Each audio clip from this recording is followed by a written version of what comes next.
Hello again, everybody, and welcome inside the Howitzer and Buzz-saw Show. I am George the Howitzer Gerbo. And I am Mike, the Buzz-saw Asti. Sports Talk back with you as we are fully immersed in football, both of the college and professional variety. Yeah, I like to say knee-deep in football. We are knee-deep in football right now. Knee-deep that's actually a better, I apologize. I'm got a foot in the baseball still, following some of these pennant races and whatnot. So yeah. I guess I am not fully immersed. Speaking, a quick. You're knee deep. If your whole body's not in. Knee deep. You're knee deep in the water somewhere. Sure. Zach Brown band. Speaking of the baseball angle of things, finally, for the first time, I can show the Buzzsaw. There he is, Paul Skeens. Yes.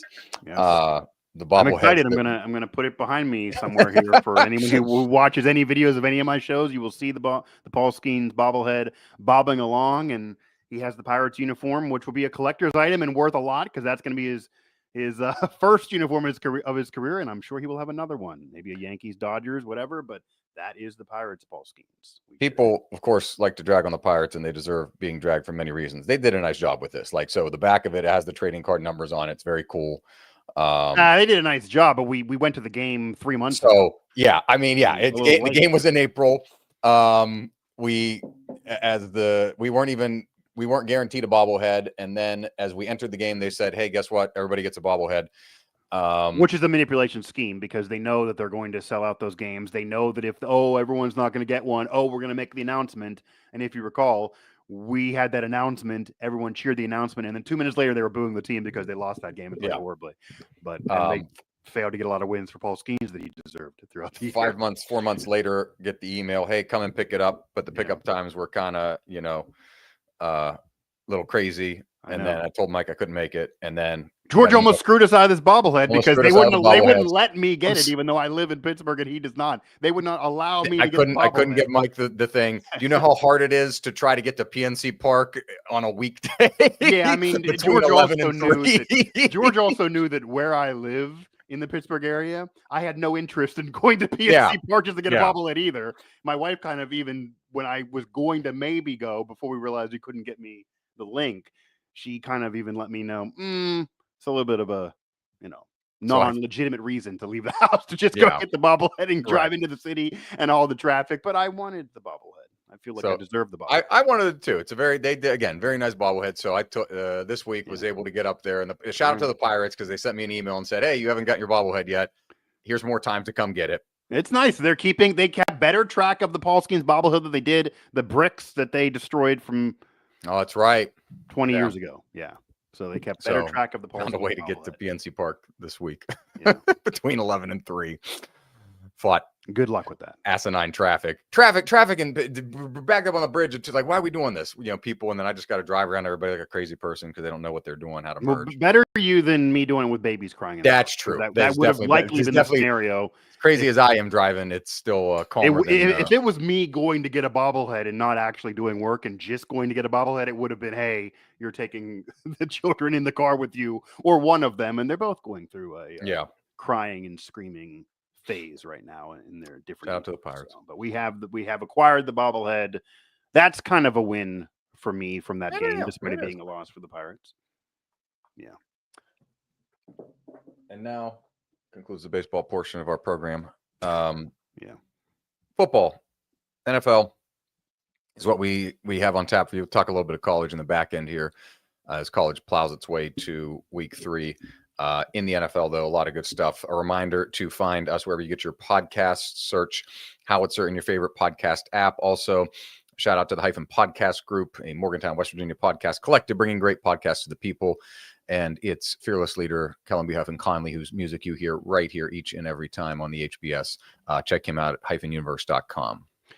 And of course, find us all through social media at Howitzer Buzz-saw for the show handle at Gerbo3, at Mike Asti 11. And if you can't find us, you're still missing out and not trying hard enough because we are all over the place, but of course available everywhere you get your podcasts and in your ears, whether that be on a run, on a drive through traffic to get a bobblehead, whatever. Not too heavy on terms of in terms of surprises, I would say for week one, Mike, week one, as Kyle Brandt of NFL Network likes to say, is a liar, and it can be. But this seemed, I don't want to say pedestrian, but nothing too crazy. We did have some, crazy comebacks in games. Of course, what Baltimore did again in collapsing in front of the entire nation on Sunday Night Football against the Bills in Buffalo, and what the Steelers-Jets game turned out to be, that was pegged to be one of the lowest scoring games of the week by odds makers combined. And they put up nearly 80 points instead in a very entertaining matchup back and forth with both teams looking like they're doing great with their new quarterbacks who played for each other's teams last season in a truly rare, unique circumstance going on there, that they would open the season like that as they did in the Meadowlands. Packers couldn't have written the script any better. I mean, that really worked out for the National Football League for sure. Could not have written it any better. Yeah. The new Micah Parsons led defense in Green Bay, as advertised, the impact that he was going to make in terms of how much the rest of the Green Bay defense elevated its game with him there. The Lions essentially only scoring 6 points. They got a garbage time touchdown in the final 2 minutes there, but only 2 field goals during the bulk of the game for Detroit as the Packers won that one. Las Vegas, the Raiders, who a lot of people pegged to be pretty awful against New England, a team that people thought would succeed with Mike Vrabel and Drake May now in his second season. And the Raiders go east and win that game. So good pickup by the Fighting Genos and reuniting once again. Setting records. Did you see that? Records for most passing yards in a Raiders debut in franchise history, and that's a franchise that's been around a long time and has had a lot of success, even though maybe not as much in recent memory. So Geno setting records. He's efficient. Completion percentage was high, and him and Pete Carroll getting back together. Taxes and completion percentage always high for Geno Smith. Yeah, Pete Carroll now the oldest. Which was hard to believe. I know the oldest coach in NFL history now, and it's like you've seen a lot of people out there. No, Pete Carroll officially the oldest coach in NFL history. So a lot of takeaways, a lot of interesting things happening week one. The biggest one for you, Mike, was what? Well, the biggest storyline of the NFL season so far, and it's what led into week one, and is still going to be relevant and talked about all season long, and it is the Packers acquiring Micah Parsons, for sure. Mostly because I feel like this moves the Packers from a fringe playoff team, which is really what they were last year. Year 3 of Jordan Love, a big deal. He needed to take that ascension to now a title contender. And this is that early portion of Love's tenure, if you believe he's going to be the next great Packer quarterback, as weird as it sounds, that this is kind of the time now where that championship is won. This is around the time when Favre eventually broke through and won, and he got to 2 and won one. This is around the time when Rodgers won his only championship and his only appearance.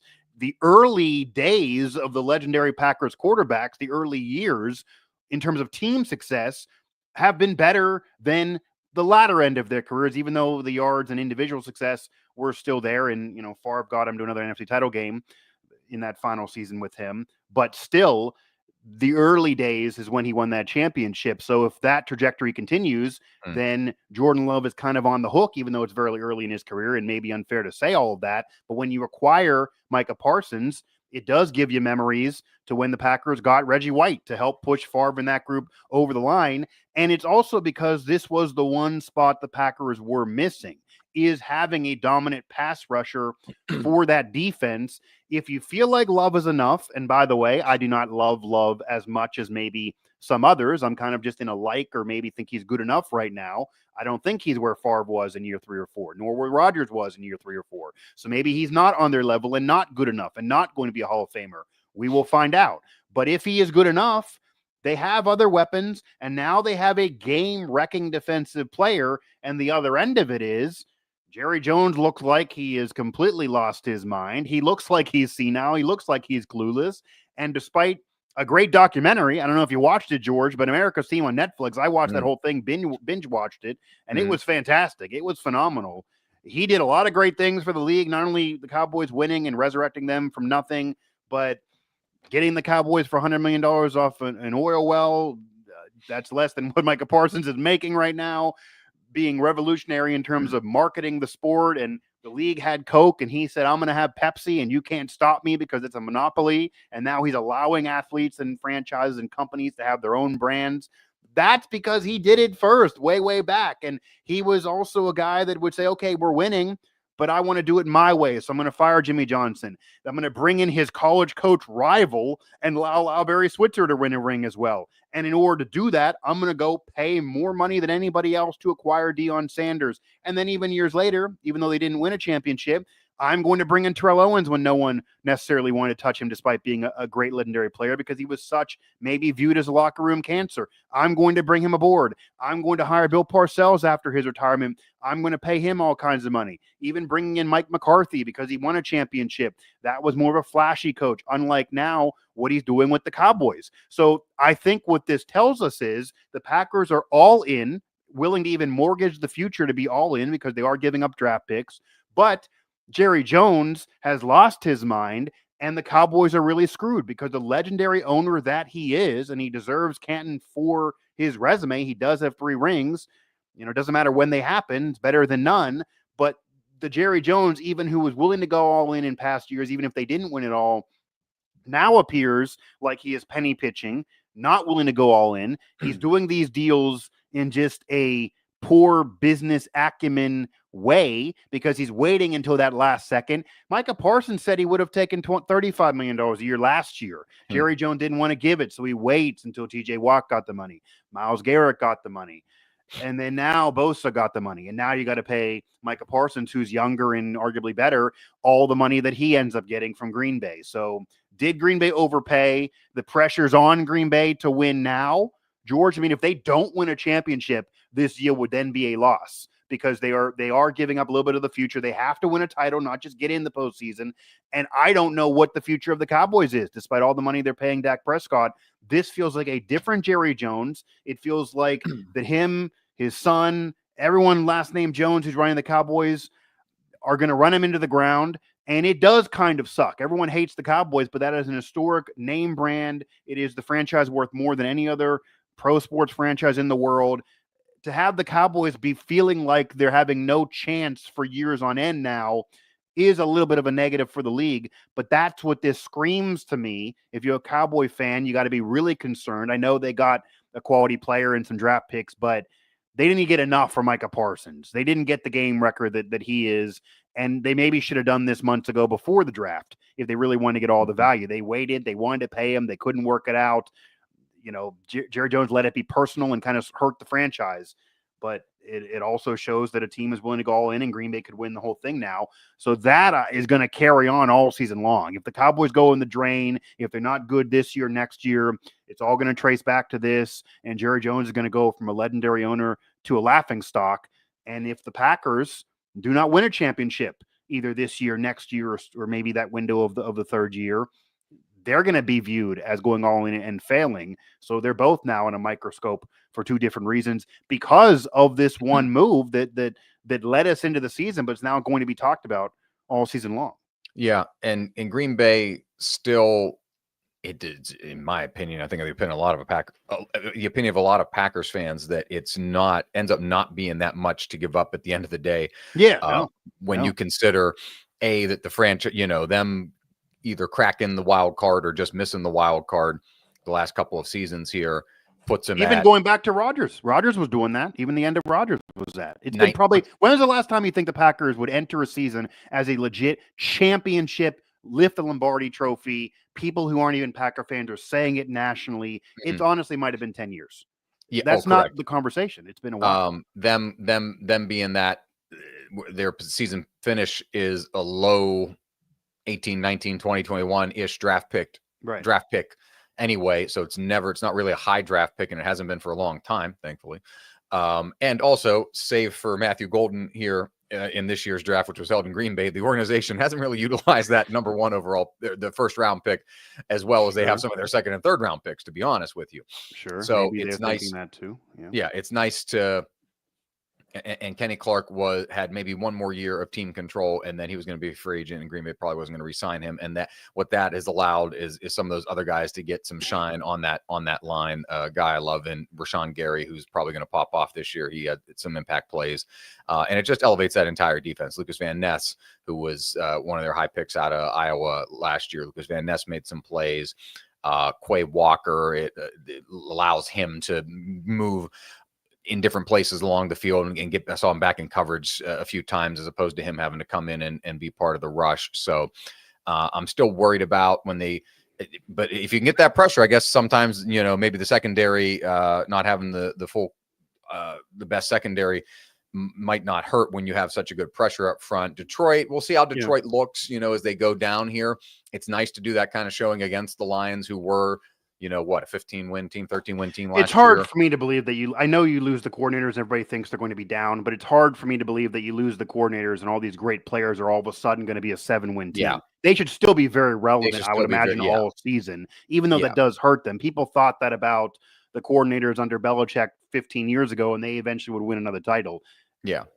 It can happen, even though it's a hit. But we saw it in week one. I'm still wait to see on Green Bay's secondary, where you've got Xavier McKinney back there, who's the big star now that Jair Alexander left and is in Baltimore.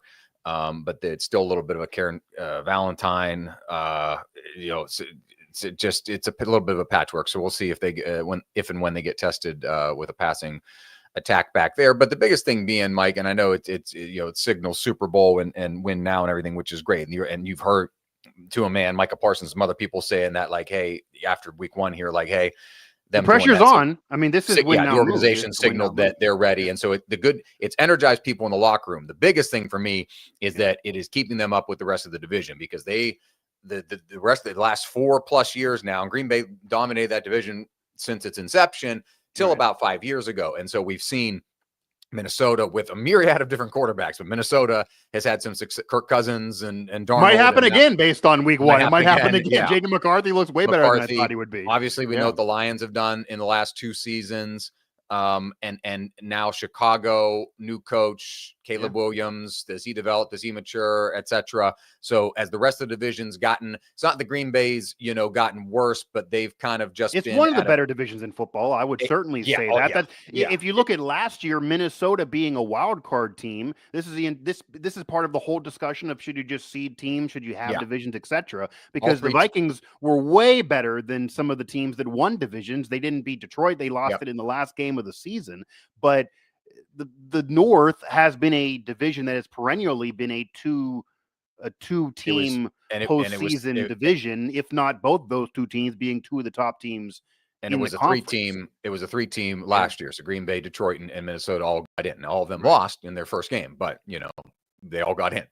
So it's been a tough division, and I don't even think of it signals that they can be a contender in the NFC with the elite teams in the NFC with Philadelphia and Detroit and whatnot. But the biggest thing to me is that it signaled that, we're ready now to go up again, because, man, they lost these games. And they should have went 0-6. I was having this conversation with a friend of the program, Brett. They should have went 0-6 in the division last year. The only division game they won, if you'll recall, Mike, was in Chicago when miraculously they blocked a Bears field goal as time expired. That gave them their only division win last year. The Green Bay was 1-5. And the Chicago game was a Week 17 game that wasn't for any position. Green Bay was already locked in as the 6th seed or whatever. So it wasn't a great Bears team, but still. 6 or 7 seed. Yeah. So it's the 1-5 in the division. You win the division games. I firmly believe that puts you on the path to success in those other games to be able to. But don't not only that, but if take care of your division first, and the good things will trickle down from that. And the division had gotten so much better that Green Bay needed to keep up, and this move helps them keep up. If you believe that Philadelphia is not going to be in the Super Bowl every year, because the odds of that are just ridiculous. They're the class of the NFL in terms of how a franchise is built, and they've been in it a myriad of times in recent memory. They have the 2 titles. They're the defending champs. It could be that Philadelphia is going to own the league. That is possible. But if you believe that just eventually going to have a year where Philadelphia doesn't go there, and it's not going to be every year, and they're not going to go back-to-back, etc., and you look at the rest of the conference, obviously the Cowboys go from being a contender prior to last year when Dak was hurt. They were a 12-win team under McCarthy. They should at least be a playoff team with Parsons and everyone healthy. To now, no. Now they're probably pulled out of the playoff race for sure. They're not going to get in. They had a solid showing in week 1, maybe could have won that game. But even with Pickens there and what they can do in offense, they're kind of now out of the mix. Philadelphia is still, of course, the top dog who could go back, but maybe they don't. Just they're not going to go every year, of course.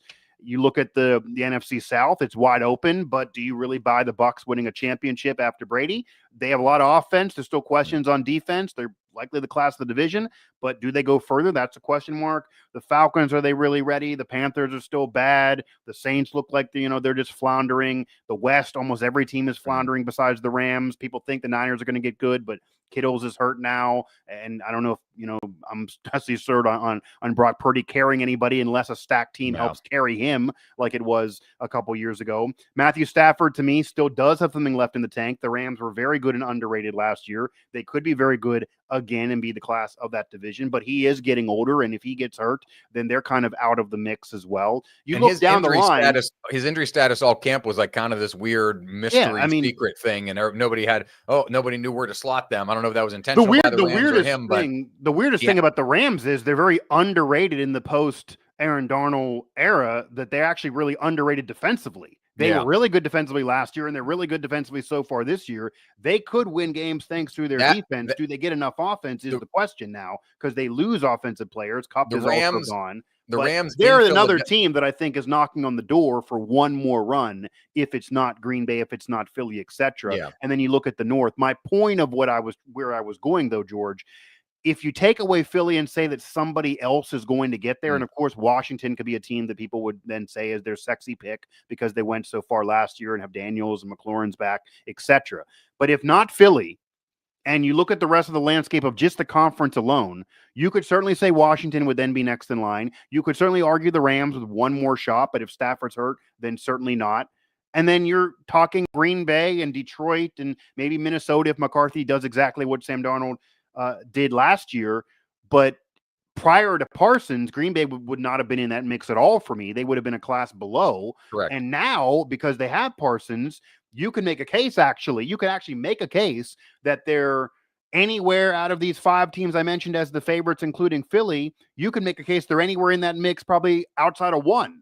And if you believe Philadelphia is not going to get back again, because again, just the history of the league, it's not going to happen all the time to go back to back, then they might be in there.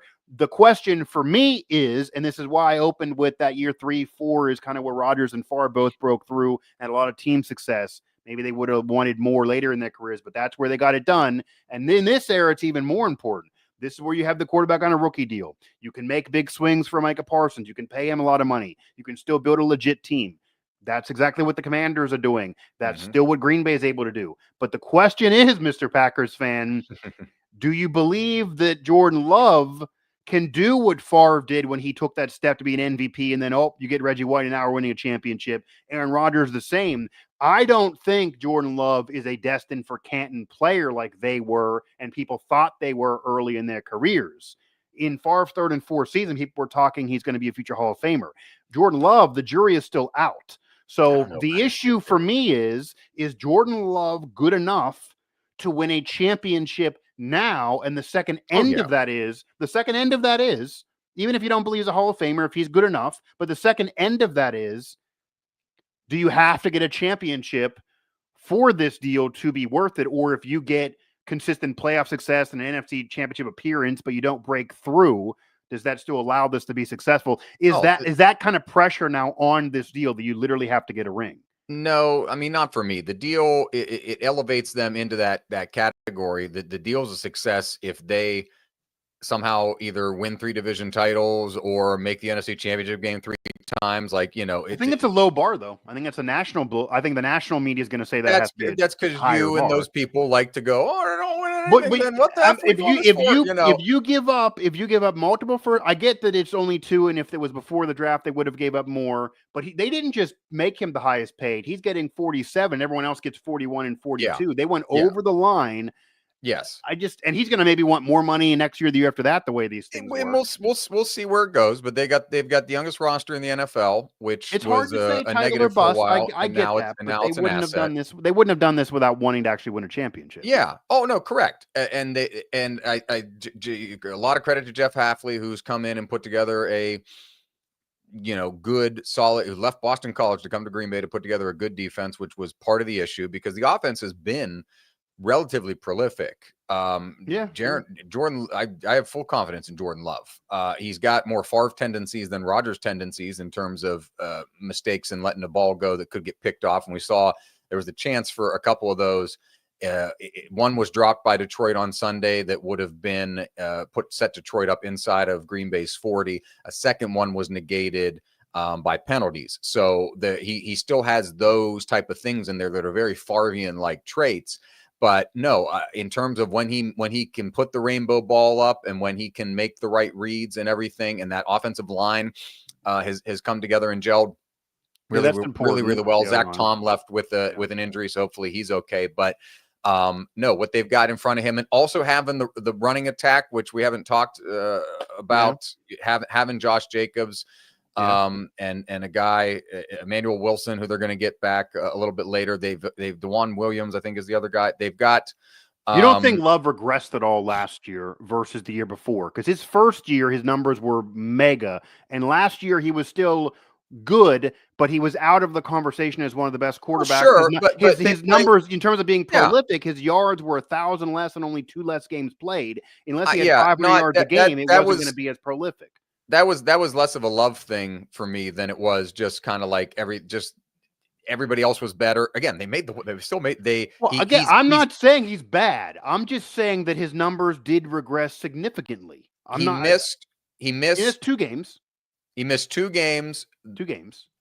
We'll call you can almost they almost beat Philadelphia on the weird contrived crazy bullshit field in Brazil that shouldn't have been played on, that nearly ended his season. Yeah, he had the same amount of interceptions though with less games played. He had 800 less passing yards. I know he's playing. He's dealing with that knee thing the entire season. He's dealing with some measure. I'm just saying that there was a love affair for Jordan Love. Oh, sure. His first year, and that dissipated last year. Sure. Again, missed 2 games early in the season, and Green Bay still mounted and just getting him back in and getting adjusted. And shout out to Malik Willis, who helped the Packers in a couple of those games. Yeah. Was that the game in Jacksonville? Very easy games, had to win. But yes, he did on a walk-off field goal. So no, for them to climb out of that, the game in Chicago was ridiculous. So no, they could have been a little more prolific on offense. I will put some of that on Matt LaFleur. A lot of the consensus seemed to be that LaFleur and some of the play calling were at the fault of some of those issues, which I actually agree with there. Yeah, that was brought up a lot last year. Yeah. So and again, still managed to make the playoffs, and then nobody expected him to do much of anything, and then they didn't. Lost to San Francisco. So yeah, now if you get in though with Micah Parsons, you would be expected to do something. You could 100%. Their ceiling is much higher. If I'm a Packers fan, or if I'm a member of the Packers, if I am Jordan Love and I hear the Micah Parsons trade, I feel like this means the franchise believes in me. Oh yeah, this means we're brought in. This means they believe this could be that Favre Rodgers year 3-4. They believe this could be that. They wouldn't do this unless they think they can. I just think, and you're higher on Love than I am, but if you're going to be high on Love and you think he can get it done, you have a running game, you have enough help around him, you have now arguably the best defensive player in the entire NFL, you have another pass rusher on the other side, you have a great opportunity here in front of you. I do think there's a little bit more pressure than you're giving, and I do think that if you go into the Parsons deal, which is what, 4 years now, if you go 4 years and you don't at least get to an NFC Championship game appearance, if you don't get to the Super Bowl, that would be a failure. And I could even argue you should probably get into a Super Bowl game, and then who knows if you win, you should appear in it at least one time. Yeah. This is a solid situation now for Green Bay. So division titles for me is not going to be enough. Sure, and it's a wait and see. It's let's see where they're looking good. They got tests against.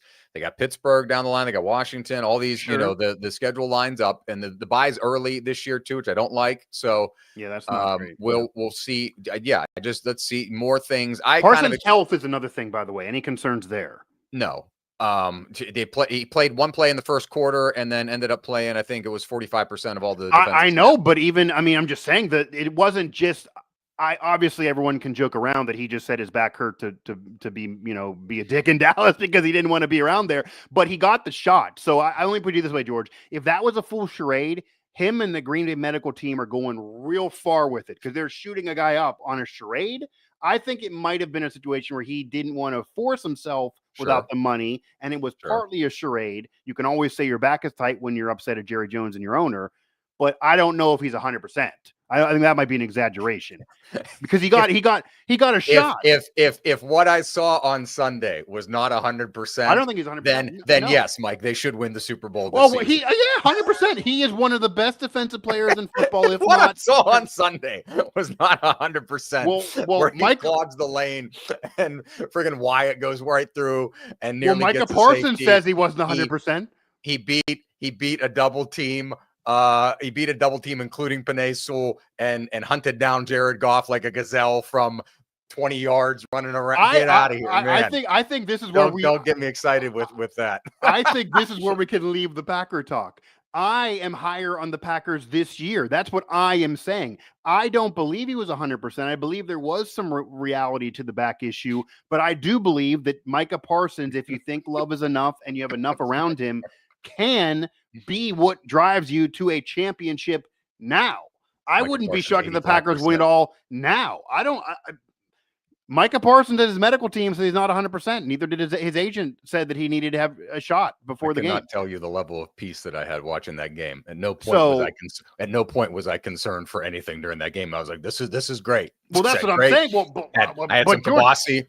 I had a Shiner. It was great. I understand that. Great. Well, you're telling me he's not 100%. Let's go. I don't think he's 100%. But what I'm saying is, I'm telling you they are a title contender and he's not 100%. You're telling me they go ahead and win a division title. I'm saying I think they're a title contender, and to be a title contender for me, that starts with winning the division. Okay, but I'm just saying that if you get through the Micah Parsons tenure and you only got division title to show for it, you mess something up. Honestly, it'll be like the heart of that Aaron Rodgers tenure, which probably the kind of climax of that after they win Super Bowl 45 is that game, the 2013, the NFC Championship in Seattle, and the whole Richard Rodgers and the onside kick that they didn't recover and losing that game. That was a game that they were going to beat Seattle in Seattle at the height of Legion of Boom and go to the Super Bowl and probably beat, who was it, Denver at that point. So in the Super Bowl. So yeah, that's where that stings. Yeah, that was the year that Denver and Manning got destroyed by the Legion of Boom. Yeah. So to your point. No, they have the pressure, but the pressure is good. If you're a Packer fan, you should be happy about this rather than just floundering. If it does not end up with that with the Super Bowl appearance, it will be remembered like that Rodgers period in the aftermath of when they won the Super Bowl, when they were one of the best teams in the NFL, one of the elite teams in the NFL. They were 15-1 one season, and then lost home playoff games, and then lost in Seattle when they were leading in the fourth quarter, and et cetera, and et cetera. And Rodgers didn't play well then in the postseason. So maybe to segue here, will Rodgers be able to have another postseason appearance on his resume before retiring? Will Rodgers be able to actually perform in that postseason game if he gets there, unlike what you're talking about towards the end of his Packers tenure? And did week one for the Steelers preview that for you? And to me, it showed the Steelers have a significant upgrade at quarterback than what they've had in recent years. If he stays upright, they should be able to have an explosive offense, what we have not seen in recent years. Certainly at least a better offense than what we've seen in recent years. Question again, and the pressure again on the defense, who gave up a lot of points and a lot of yards to the Jets, despite also making some moves to be better with Slay, with Ramsey. They look like they're still aggressive and still have something left in the tank. But the George, ball don't lie. The ball told me that they gave up a lot of yards and a lot of points to the Jets, who nobody thought was going to do anything. And Justin Fields hadn't looked that good in any game of his career prior to playing against the Steelers, who he was on that team a year earlier. So does Rodgers have a chance to really stamp his career the right way with this Steelers team, I guess is the question. And what did you glean from that week one performance? I'm not too shocked. This is what I saw in training camp. Like I'm with you on that, because I know some Steeler fans are like, oh my God. Like Steeler fans were trying to rectify, and I think some, both actual fans and then the folks that you and I both know that are on the radio and television around here, we're trying to rectify, like, I don't know how this is going to work. They left the Steelers in limbo all this time, and then he just showed up and blah, blah, blah. When you're at the level of relationship, and they already kind of had a respect and now the relationship's deeper, but they've had a respect for each other between Mike Tomlin and Aaron Rodgers, that it wasn't like the Jets where he goes in and Saleh's the coach and Philbin, and he kind of brings everybody in there and then they pull the rug out from under him and then he's kind of pissed off at them the rest of his tenure. He trusted Tom. The level of respect that he has for Tomlin is basically like he could be, he trusted Tomlin. And Tomlin went out and Khan and the organization went out and got the people they believe to help for what is a very much win now also in Pittsburgh you don't do this if you're not trying to win now. I mean, you trade Minka for Ramsey, you bring in Jonnu Smith, you bring in Rodgers. This is win now. Yeah. 100%. And we definitely can't, not that he couldn't play next season with his age, but just at the state he's in life, when you hear him talk about getting married and how that's changed him and just wanting to kind of have this kind of completion portion of his program. It doesn't seem like somebody that's sticking around for 2 years. No. But I don't even think I think secretly, unless they win a title, they don't even want him to, because they have the draft in Pittsburgh next year. Even if they go ahead and get in the postseason and win a playoff game, which is what this is all about, I think everyone would agree, even the most negative Steeler fan, if they get into the postseason and win a damn playoff game, which Tomlin and Rodgers have both not done for a long time, even if they go ahead and get blown out in the division round, but they win a wild card game, it's a complete success. It's a bigger step, and I think it would calm down a lot of noise on both their legacies. But my point is, even if they win that wild card game, they're still going to have an opportunity in the draft to trade up a little bit or maybe get a guy at that point. They're going to likely go for that first-round quarterback next year with the draft in Pittsburgh.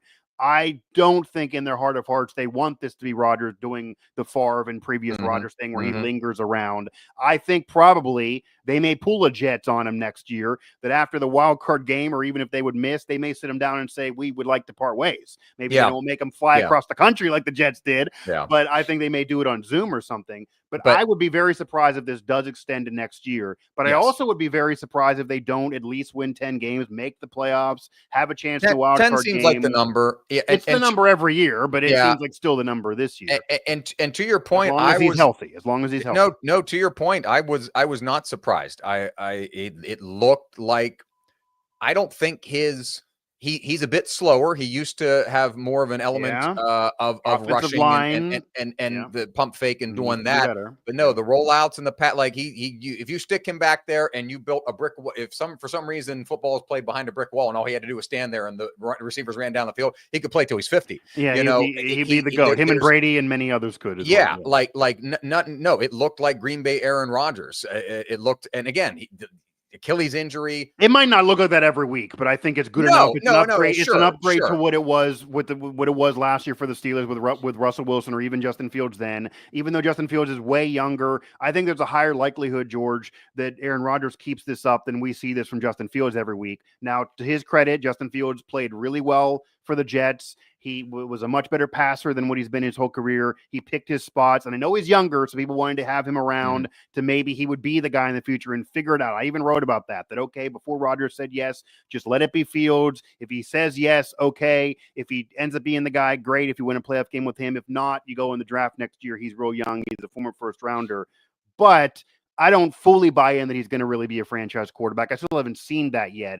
Rodgers, I think, can take you further this year if you're really in win now mode. Again, as long as he's healthy. And George, there was one play in the week one game that really stood out to me to show you a difference to what the Steelers have not had since Big Ben retired. Rudolph, Trubisky, Kenny Pickett, even Russell Wilson, who's won a championship, and Justin Fields, they weren't doing this as recent Steelers quarterbacks. There was a moment in the second half that Rodgers kind of just let one fly, and the initial commentary was, Rodgers overthrew that one. And then once they let it simmer, they realized there was a penalty that was going to allow it to be a free play. And then the discussion moved to, Rodgers picked up on that quicker than anybody else on either team or the broadcasters, and he knew it was going to be a free play. So he let one sail, told the guy in a little subtle finger, go over there. The receiver didn't get it done for him like maybe he would have preferred, didn't go fast enough over there, but Rodgers knew that was a free play. And if you hit, you have one of those free 60-yard touchdowns, catching them napping type of scenarios. That is the intelligence of Aaron Rodgers being a future Hall of Famer, 4-time MVP that was not there in recent years. And again, they haven't had since another Hall of Famer in Big Ben. And Rodgers appears to have enough physically, not what he was, but enough to match this intelligence that they're not going to have games where he just go ahead and loses it for you. They're not going to have games with mental lapses. They're not going to miss big play opportunities. He's also going to be a coach on the field. So Tomlin, who's a defensive coach, doesn't have to worry about the offense as much in recent years. He kind of has a second coach with Arthur Smith and Aaron Rodgers. From what I know, from what I've covered, from being at camp in person, from covering this team in the market and knowing colleagues who do it on a beat, he's not been a malcontent. He's been a great locker room guy. He's fitting in. And I think different from the Jets' tenure, George, and this maybe defends the Jets a little bit, when Rodgers got there, he was demanding things. He was demanding players come aboard. He was calling shots on who's going to be the coach. He was talking about which play we should run here and what play we should do there on the McAfee show. That's not happening with the Pittsburgh Steelers. They basically told him that's not going to be your role. You're not the GM. You're not the coach, even though you're a coach on the field. You're not the owner. You're not running things here. You're not going to throw us under the bus on McAfee, please. You're just going to play freaking quarterback. And I think that him just playing freaking quarterback can lead them to success and win a playoff game. If he gets into the other mess where in the middle of a week 5 loss, he goes on McAfee and says the receiver's to blame and kind of, subtly jabs somebody like Garrett Wilson felt like he jabbed him a lot last year with the Jets subtly. If he does the subtle jabs, and he does that to DK Metcalf and their friends, but if he does the subtle jabs, then I can see that unraveling. There's a chance it could unravel and he could do the subtle jabs. But if he can keep his personality under wraps and just play quarterback like he did early in his Packers tenure before he got into kind of the Aaron Rodgers personality, then I think this guy is kind of the limit. They could at least win a playoff game. I think it's on the board to win a postseason game with him, which would make it a success. Do I think they're going to go ahead and win a championship? No, I don't think they're in that mix, even if Rodgers is at his best at his age. But I do think the best of Rodgers is the best of anybody else they could have had this year, including Fields, certainly including Wilson. And I do think the conversation on him in the locker room is a little overblown. As much as I've been annoyed by him in recent years and kind of what he does off the field, it's never affected the locker room as much, with the exception, again, of Garrett Wilson. But as long as he does not rock the boat and try to do too much, I think it'll be fine. I do want to express, though, George, I don't know if you heard his comments of, I just wanted to beat everybody associated with the Jets, basically, and what this means to you after Aaron Glenn kind of made him travel across the country. Mm-hmm. I will say, I want to add to this, Aaron Rodgers' anger and animosity towards the Jets organization as a whole, ownership on down, a little asinine. I understand him not liking Aaron Glenn, making him travel across the country, saying you can pitch coming back, and then already knowing he didn't want him. That, for lack of a better phrase, George, was dick. It was rude to do. Yeah. It was not right to treat a Hall of Famer that way. If you don't want him, just tell him on a text or a call. I don't think we're going to make this happen. You don't have him fly across the country. And from the reports, he made him sit there, pitch coming back, and then embarrassed him and said, I don't want you. Basically what happened. That is ridiculous to do. However, as you articulated, prior to that, this is the ownership to the GM. Prior to that, the Johnson family gave him everything he wanted. Gave him everything he wanted. I know he got hurt the first year, and I know he played better than people think the second year. His numbers were okay, even though they didn't win. But they gave him everything he wanted. How the hell he could have a problem with Woody Johnson? How he could be mad at the previous GM? How he could be mad at Robert Saleh, who gave him everything he wanted, including hiring, his friends as a coordinator, his friends as receivers, bringing on players on the team. That's beyond me. They did everything that he wanted to do. Now, maybe they shouldn't have. Like, they should. A well-run franchise would say, we're going to run the team, you're going to play football. But I don't get his animosity towards Woody Johnson, towards the previous GM, towards Saleh, towards anybody who works or is associated with the Jets. I got to defend the Jets there. That seems a little asinine that he hates the Jets that bad. The other thing that opens up, I think, for Pittsburgh, Mike, is once again, here we are in the AFC North, where some of these teams are going to leave the door open. We just saw Baltimore leave the door open. Yeah, the Bengals did not look good in their win in Cleveland. Right, a game that Cleveland should have won. At least the Bengals won the damn thing. In recent years, they haven't won the opener. Yeah, especially last season. They got the win though. Cincinnati climbed awful September last year, and they still almost made the play. Made it into the playoffs. They missed by one game, and they were 0-2. in contention last season, and if they didn't have such a bad September. So they got that off the chart, at least with the win to start in Cleveland. But man, if Baltimore is going to do that, we've best predictor of future behavior is past behavior, and now 8 times under John Harbaugh they have lost 10+ point leads in the fourth quarter in the playoffs or in the regular season. 8 times during Harbaugh's tenure. It is apt to think it's going, if it happens in week 1 in Buffalo in a game where they scored 40, they scored the second most points in the league this week. Did Baltimore. Buffalo scored the most and beat them by a point. So it's going to, if just the psyche of that, if you're the Steelers, look at that and be like, yeah, we can go out here and do in those dumb division games. You can just throw the stats out the window, as you know. So it's going to leave the opportunity open for Pittsburgh to contend and get to that 10 win. And I think if they get to 10, I think 10 gets them into the playoffs. Yeah, and 10 usually gets them in, and usually they get in and they have no chance in that first game. But I do think now with Rodgers around that if they get to 10 and if he's healthy and honestly, George, people make fun of this, but if he misses 2 or 3 games, I think Rudolph's good enough to win you 1 or 2 of those and hold water. But if they get to 10, likely he'll maybe miss a game or 2. But if he gets to 10 and they get in, I think it's more on the board to have a chance to win the wild card game. In recent years, the Bills, Kansas City, Buffalo, Baltimore, nobody thought they were going to win those games. They go in, everyone thought they were going to lose.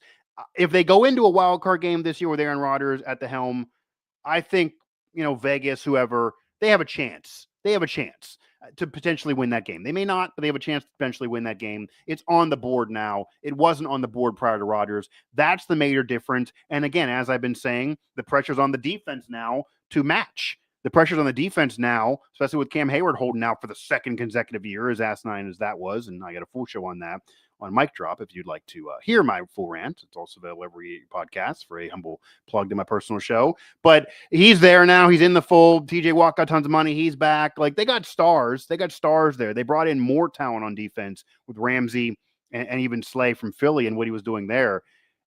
Pressure's now on the Steelers a little bit. George, I mean, on paper, you can make an argument the Steelers are the class of the division. On paper, I'm not saying I'm going to pick them, but if you just look roster to roster, they're right up there with Baltimore and Cincy. Maybe not all the receivers, but the Bengals defense is suspect. The Ravens are showing the defense is a bit overrated. The Steelers are, kind of even keel so far. We'll see if the defense is good enough, but right now that's still kind of up in the air.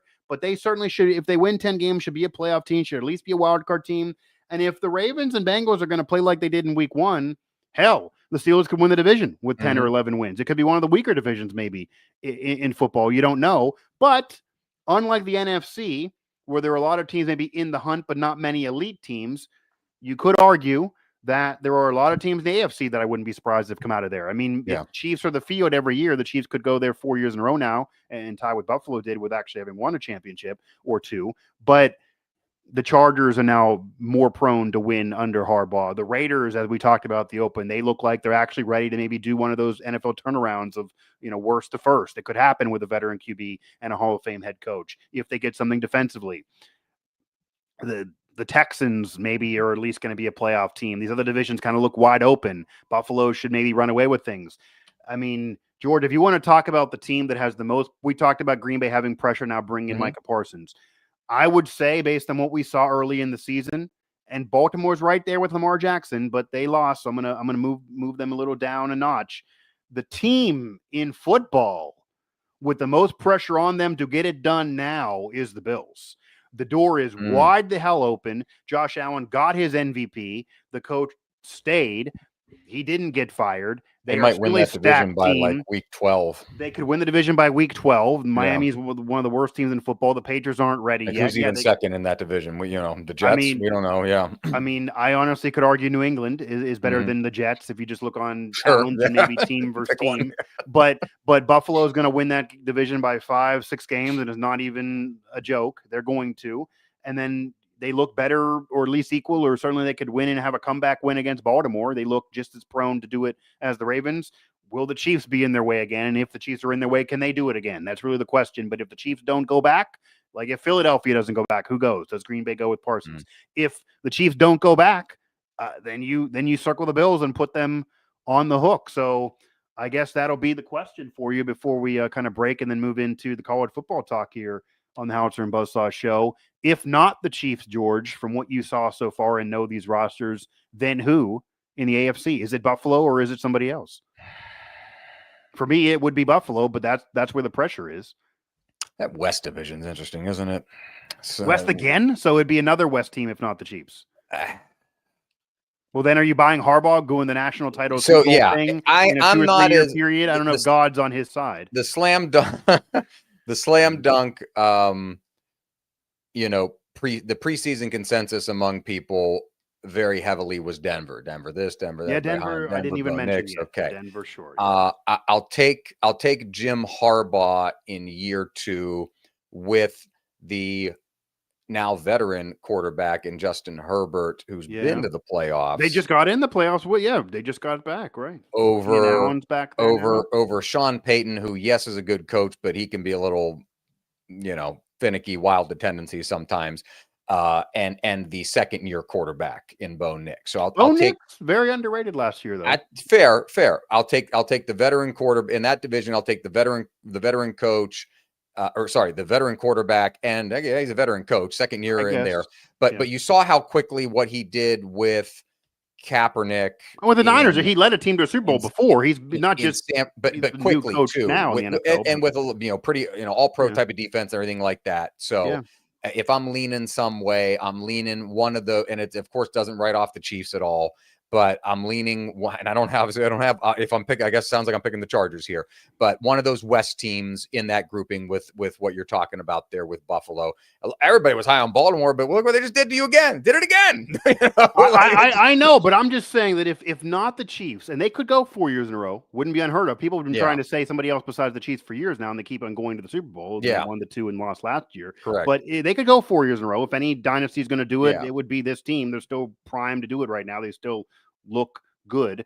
But if not the Chiefs, and again, history would say not the Chiefs, then for me, it's Buffalo. And if they don't do it, then you're probably looking at, now we are going to fire McDermott. Then what do we do? They're the team, George, that if you don't go to a Super Bowl, you probably, that's the reality though. There was conversations last year and they have to get, you talk about having to appear in a Super Bowl to have this era be successful. They have to. It doesn't matter if the games are in Buffalo or not. It just can't seem to. Well, this is the last year of Highmark Stadium. Next year they're going to have George. This is a real thing. They talked about even on the broadcast of Week 1. This is the last year of Highmark Stadium. The weather is going to be less of an advantage because they're going to have a new stadium that's going to be a palace, and they're going to have half of the roof, and then the snow is not going to come down. This is where you go in the playoffs, and it's going to be brutal for the opponent. Next year, you go in the playoffs, and they might close half the roof and say, let's not have snow. That sucks for the Bills. This could be that year. Again, the Chiefs might be exhausted. You're talking about thinking maybe the Ravens are overrated. Yeah, Harbaugh's fine, but are they really that good to be a Super Bowl team? Maybe the Raiders are a year or so away, despite, Carroll having done it before. If you don't buy into those teams, you're kind of left again with Buffalo, and Buffalo has the best quarterback of the bunch. They've been together the longest. I mean, they maybe are the team that should have done this with Micah Parsons, because that would have pushed them over the hump to really win a championship. The franchise hasn't done it. They have the 4 appearances, but you can make an argument that Josh Allen, numbers-wise, is already the best quarterback in franchise history, despite not getting over that hump. They got to get there. When they get there, they got to then win, but getting there is that first step. And if not the Chiefs, it got to be Buffalo's time. I feel like the Bills are primed to finally do this.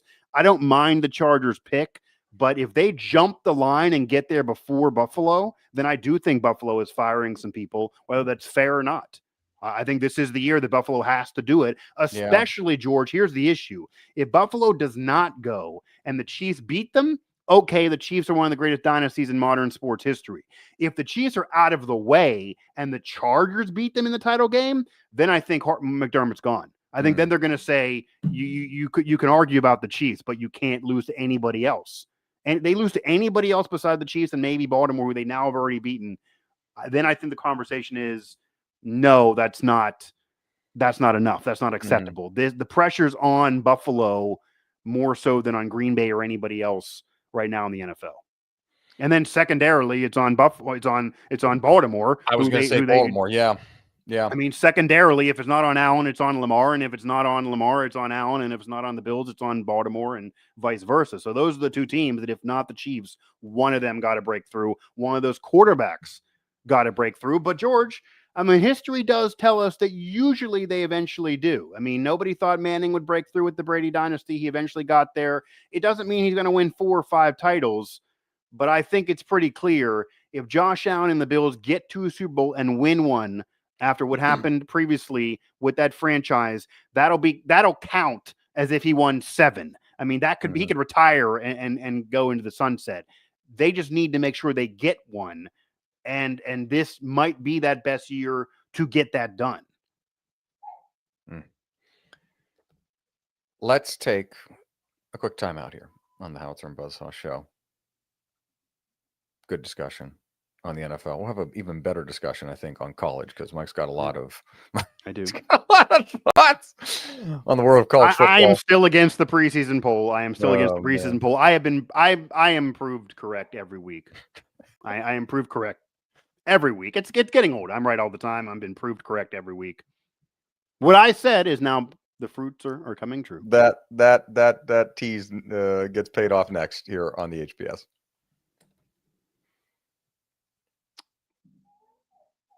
$55 minutes. Okay. We'll just. I'm good to go. So we'll just. 1 second. Yep. I might have to. All right, so I think I have to go feed Lucy, so I'm gonna do that. Yeah, that's fine. And then just hold this, and we'll have to just edit this out of the final. That's fine. Shout out to yeah, you're good. Yeah, shout out to Lucy. She wants to Lucy. All right.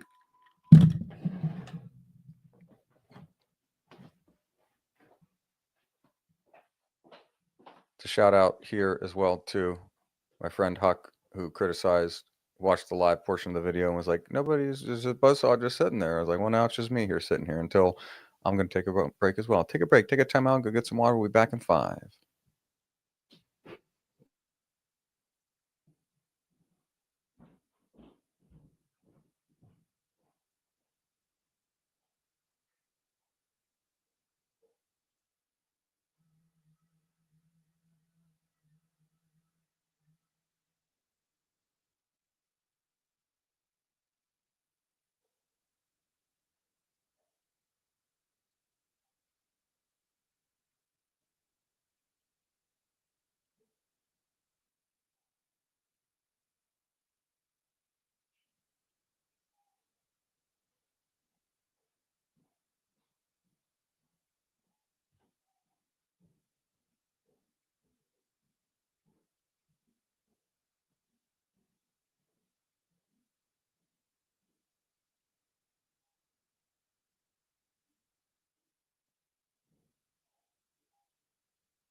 All right.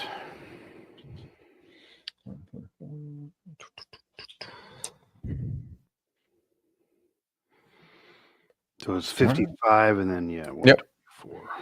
All right. Let's go. Welcome back inside the Howitzer and Buzz-saw Show.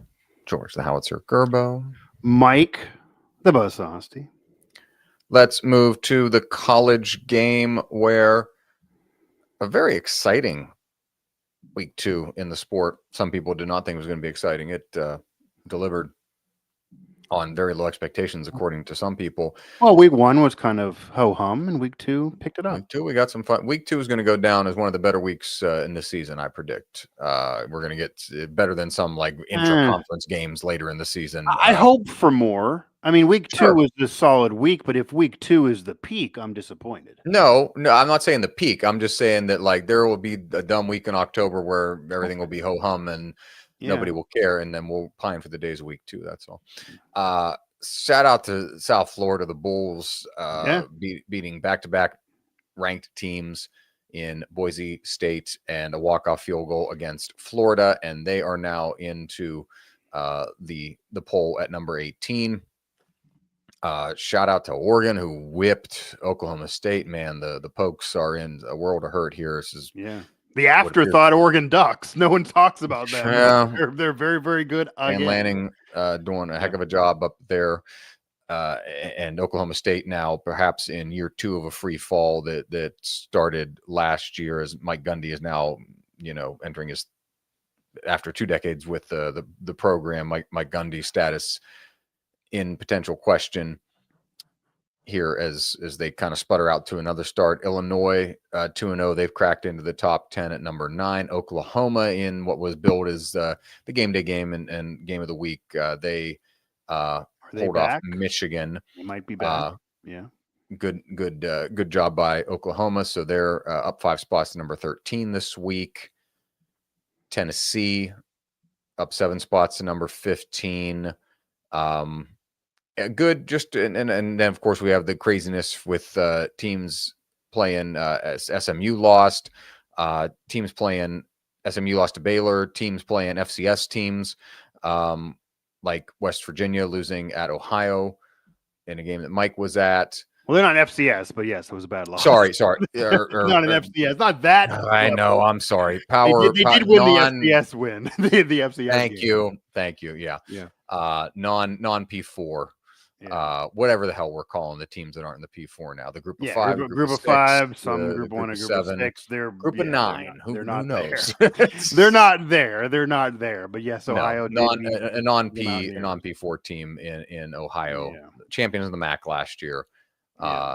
Beat West Virginia at home. Mountaineers lose 2 of their key players on offense in Jaden Bray and Jaheim White, who go down with season-ending leg injuries.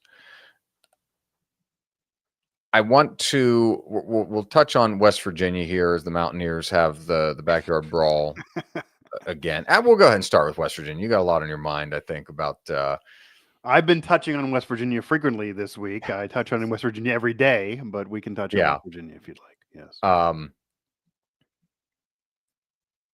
Could have been the game day game, and Kirk Herbstreit confirmed what everyone else was kind of in the know of and reporting that game day was likely going to come and was going to come to Morgantown for the Backyard Brawl. A lot of intrigue, of course. You could argue maybe they should still be there in terms of intrigue and pageantry and game of the week and rivalry. They did not go, and they are not going to be there. They did not pick up VU because of the loss to Ohio. West Virginia now with Jaheim White and Jaden Bray. Jaden Bray gets hurt in week 2 back-to-back years after being a part of an Oklahoma State team that went to the Big 12 title game. And Jaheim White, the driving force. Feels like the Mountaineers are floundering again, even though they now have a new regime with Rich Rod and company back. So game day doesn't want to experience Morgantown, and maybe a blowout loss for West Virginia. But Pitt has also not really been tested. They have not played anybody. You mentioned schedules not yet fully going for everybody. Some quality games have been played. Some other teams are playing group of 5s. We even have power forwards playing FCS teams still. Pitt has played a couple, Central Michigan was an okay win, even though it took them a while to get going. That was at home. Pitt has not had to leave the comforts of their home. these first 2 weeks. They now will go to Morgantown. They also beat Duquesne, so they have the FCS win in addition to the Group of 5 win. But it's a rivalry game, so anything goes. Would it shock me if West Virginia wins, even if they don't have a great year? No. I think the saving grace for West Virginia, George, in a game like this, I know you were covering Maryland, but if you pay attention to that West Virginia-Ohio game, even though it's a tough place to play, and I did expect them actually to maybe get upset there, they were on upset alert for me and many others because Ohio is very, very good. If that game was in Morgantown, maybe they wouldn't have lost. Maybe they wouldn't have been on upset alert. Rutgers almost lost to them a week earlier when they were at home. Ohio is a very, very good team. And, George, we talked about UCF now getting ranked with the Power 4 and ranked wins. If Ohio should kick themselves, George. If Ohio would have freaking beat Rutgers and maybe, even if they lose to Ohio State and then they run through their MAC schedule, they'd be a fringe playoff team because they'd have multiple Power 4 wins. They didn't beat Rutgers. The Mountaineers might not be good. So they're a great team. Parker Navarro is a great quarterback. But Parker Navarro had one of his worst games in years. West Virginia defense picked him off left and right, including late in the game. Chase Wilson was all over the place. Looked like Parker Navarro did not know how to handle him. If West Virginia had any semblance of an offense, they would have won the game. And, George, the hot take for all hot takes that we talked about in the press box, if West Virginia had last year's Mountaineer team that was only 6-7 and was barely a bowl team and got Brown fired, they would have won the game because they had at least enough of an offense and Green could be explosive at times to take advantage of all those miscues. They should have beat Ohio, even though Ohio is a good team and was at home. They should have still won the game. If you look at the way that game unfolded, Ohio played a much worse game than when they played Rutgers, and they were scoring almost every possession, definitely in the second half. That's not the case when they were playing the Mountaineers. They won 17-10. West Virginia had the first touchdown. They then had a myriad of possessions where they could not move the ball at all. And Ohio did enough. They needed a defensive turnover. They couldn't get a defensive turnover, and they weren't able to get the win. So if West Virginia beats Pitt, I would imagine it'll be one of those 19-16, 20-17, 13-9-esque type of games where the Mountaineers could win a rock fight, get a defensive score, do what they did a couple years ago when Beanie Bishop and company did beat the Pitt Panthers, even though at the time that was viewed as an upset, but West Virginia went on to have a better year. I don't know if West Virginia is going to have a better year. I'm their suspect in the Big 12. It's a gauntlet, and it's not going to be easy. It is year one, even though Rich Rod's a Hall of Fame coach for me. But could they win this? Yeah, even without Jaheim White, it would not surprise me because I do think Pitt's offense is a little overrated. I do think Pitt was overrated last year. They lost 6 straight games to end that season. They've not been tested yet. Fell off after the brawl. This game is in Morgantown. They shouldn't have won the game last year. The Mountaineers should have won that game. They had a 10-point lead with 4 minutes left, and Neil Brown said it best. Any team, anywhere, at any level should hold a 10-point lead with 4 minutes left. They should have held it. They didn't. I will almost guarantee you that if the Mountaineers have a 10-point lead and 4 minutes left, Zach Alley's defense is not blowing that game. Their defense, you almost got to feel bad. That Mountaineer defense, if you look at the ranks, is a championship quality defense. That is a Big 12 quality defense, a title contending defense. Dare I say more? That defense is that aggressive and that good. They got 3 turnovers in the game but didn't win. The offense just is that bad. And there's still a question mark at quarterback. I think he'll start Nika Markle still, but he's not looked nearly good enough. Jalen Henderson's not looked nearly good enough. Clay Ash, a fan favorite, certainly not going to be the new Jaheim White. I don't know how they're going to score. But if they get defensive TDs and Eli Holstein cannot handle now a better secondary with Fred Perry and company that were not there a year ago, I think if West Virginia, if they win, they're going to get the defensive TDs. They're going to win that way. But I also think they're going to make it a game that Pitt will remember them, at least, even if Pitt wins. It's going to be, they're more physical bunch. They're more intense. Fred Perry's going to hit you, and you're going to remember he hit you. It's not going to be the Garnet Hollis where his highlight's a penalty. No, they're actually a quality defense. Offensively, again, is the problem. So I would not be surprised if West Virginia wins the game. Certainly the year still feels like it's down the drain because of Jaheim White being hurt. But I do think there's a chance they get up for the game. But if Pitt wins by 20 points, that wouldn't shock me either. The Mountaineers are very undermanned. That there was a reason why Pitt is the favorite despite being on the road. I think if Pitt wins, they win going away. But if the Mountaineers win, they probably win a rock fight in a close game. We will see. But I don't think the Ohio game is an indicative of exactly how it'll go unless it's the exact way it goes and they just can't do anything on offense again. But we'll find out. But yeah, I mean, that's the Mountaineers story. Once again, a bottom 25 team for an historic program. We'll see whenever that changes. Shout out to Clay Ash. He's a Leesburg walked on as a freshman into WVU after played at Independence High in Ashburn. He won the walk-on award, actually, which is notorious in West Virginia. Went to IMG, Northern Virginia kid from Leesburg. Shout out to Leesburg, Loudoun County. Although chance to make an impact. If you're a Clay Ash guy, though, there's a chance that Dior Hubbard's now going to take that shine, because Rich Rod did say that Dior Hubbard is now going to get a lot more opportunities with Jaheim White out of there. And if you look at what they were as high school recruits, I'm tempted to believe that if he shares the love, Dior Hubbard's going to impress him more. I just don't know if Clay Ash can be that workhorse. Dior Hubbard's body type, I think, can be. So it's hard to imagine Clay Ash is that featured guy, but he's got some time. He's got appearances, and then, maybe look for, we've only seen a couple of jet sweeps. We've not seen him used. He was a 4-star recruit. He's from Western PA. His sister went to Pitt as a cheerleader. His family grew up Mountaineer fans. He's going to wear a patch to honor his late mother on Child Grief Awareness Day on September 13th. If there is ever a time to freaking unlock Rodney Gallagher, it is this time. I don't know what they've even been waiting for, because all offseason they talked about that he's a great guy. He's doing everything he could. His body's in better shape. He's learned the position.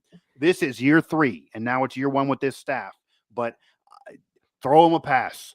Throw him a pass and see what he does. The handoff jet sweep is not enough. If there is a moment, this is it. And maybe Gallagher's life was born to have a moment in this game. We have not seen it yet.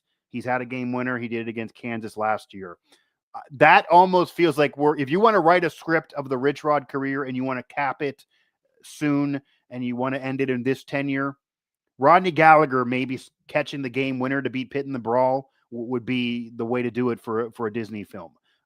Give him time. Give him looks. Unlock Rodney Gallagher. That's what my request is to the West Virginia staff. Unlock and unleash Rodney Gallagher finally, please. The collection of folks, myself included, that you canvassed in your annual predictions article, the consensus was roughly in the 5 to 7, 5 to 6-ish win range. Right. Is it the injury, and what, even if Bray and Jaheim White played that whole game? Yeah, if we were doing this again without them, I would pick lower. Yeah. But even the way West Virginia played in that Ohio game, if they were healthy the entire game, West Virginia was on the path to losing that game regardless. But is it now, it's drastic enough now to lower it to a 3-8? Rich Rodriguez went 3-8 in his first season at WVU. Yeah. Is it that drastic enough to now that we're looking at this as a handful of wins team and nowhere near bowl eligibility, won't sniff bowl eligibility? Well, the floor could be there. I mean, I think even going into the year with Jaheim White, the floor was probably 4 to 5 wins, and the ceiling was probably 7 to 8 wins. And that's kind of where the projections were. Some low, some high. I would say now the floor could be 3 wins. It would not shock me without your best player, who was on the Doak Walker Award list. This was a nationally known running back that was getting 800, 900 yards these last couple years. The thought process was, and he was in better shape, George, in the offseason. I physically looked at him. He was in better shape, that he would really do well and fit in with the Rich Rod offense. And even looking at him against Robert Morrison early against Ohio, he ran with more of a burst and more of tenacity and more strength. He fit that hard edge mentality. And it sucks for this to happen to him. It really, really does. He's going to get the medical red shirt, but who knows if he transfers out? He might transfer out now. He might not even be there. So without him, the floor is 3. If I had to predict, I don't think a well-coached team And 3-8 in 2001 was early in his career when Rich Rod was just starting to be a power 4, power 5 quality coach. I don't think at this point in his career, because overall in his entire career, Rich Rodriguez only has 4 losing seasons. Yeah. Now, a lot of them are early in the tenures. Michigan, WVU. He did win early with Arizona. Took a while at Jacksonville State as well. I don't think 3-8 is going to happen. I don't necessarily think they're going to make a bowl game now. And I do think they'll be still viewed as an unsuccessful year. Rich Rod talked a lot in the offseason about winning Big 12 titles. If Kurt Snetti could do it, why can't I? He wants to win a national championship. He doesn't feel that that's unreasonable. He even has said, he's confirmed there's more money now. He even told us outside of a bar in Pittsburgh that he wouldn't have agreed to go there if they weren't going to spend enough money to invest. I know kind of what they put in. I know what Neil Brown worked with last year, not to defend him, but he had a 3.5 NIL bank, and it is probably triple to that now. It is not Texas Tech, even in the conference. It is not enough. I'm not saying they're going to go ahead and be in the playoff, but it is way more than it was. They certainly have more money than Ohio, the team that just beat them. And they put $5 million plus into the coaching staff. Yeah. Brennan was not firing Zach Alley. He was not firing Zach Alley. They got Zach Alley. Zach Alley is getting over $2 million to be the defensive coordinator. And likely, if this defense plays like they've been all year, he'll be a head coach somewhere else next year. He's a great up-and-coming coach. They spent for the staff. Now, they did still bring in a lot of JUCO players and FCS and Group of 5 players. You could argue, where did all that money go, George? We've had many conversations that Ren Baker and others are saying there's more money. Where did it go? You didn't spend it on the basketball coach. You didn't spend it on the football roster. Where are you spending it? It is there. I've seen some bank accounts. I don't know exactly where it's going though. These rosters are still not really up to snuff, but Cam Vaughn is a playmaker. So, and they did have to, they had to give Jaheim Moore to come back, and that's wasted dead money now if you want to go for an NFL term. So, with all of that said, if they win 3 games, it's only year 1. He's not going to be fired for year 1. Sure. Every coach needs more than 1 year. If they only win 3 games, George, unlike in 2001 when they couldn't fix the roster, you would just stuck with whatever was there. He brought in 80 new players with more money. I think it's very fair to argue that's an unsuccessful, very disappointing, very bad year 1. He would get a lot of national criticism and would deserve it. And that then would put a lot of pressure on year 2 to where you better win 7-8 games or you're in trouble. This is not a ceremonial, you can be there for however long, Joe Gibbs in DC type of thing. He got to win or they will fire him. That's a guarantee. I can guarantee it. Yeah. So the pressure would really be on in year 2 if they only win 3 games in year 1. I think if he gets 5 close to a bowl, certainly if he gets in a bowl game, it'll be fine, especially if he wins the brawl. If he gets blown out in the brawl, some fans may never forgive it, and they may not come back even if they win Big 12 games. That's why there's a lot of pressure on this one. But if he wins the brawl and they have a horrible year, maybe some fans will be fine with that as well because of the injuries. The injuries may buy him an excuse if they only win 5 or 4. He could probably say nationally on shows, or even the fans could apologize. I mean, George, how many teams would be able to be that great without their best player?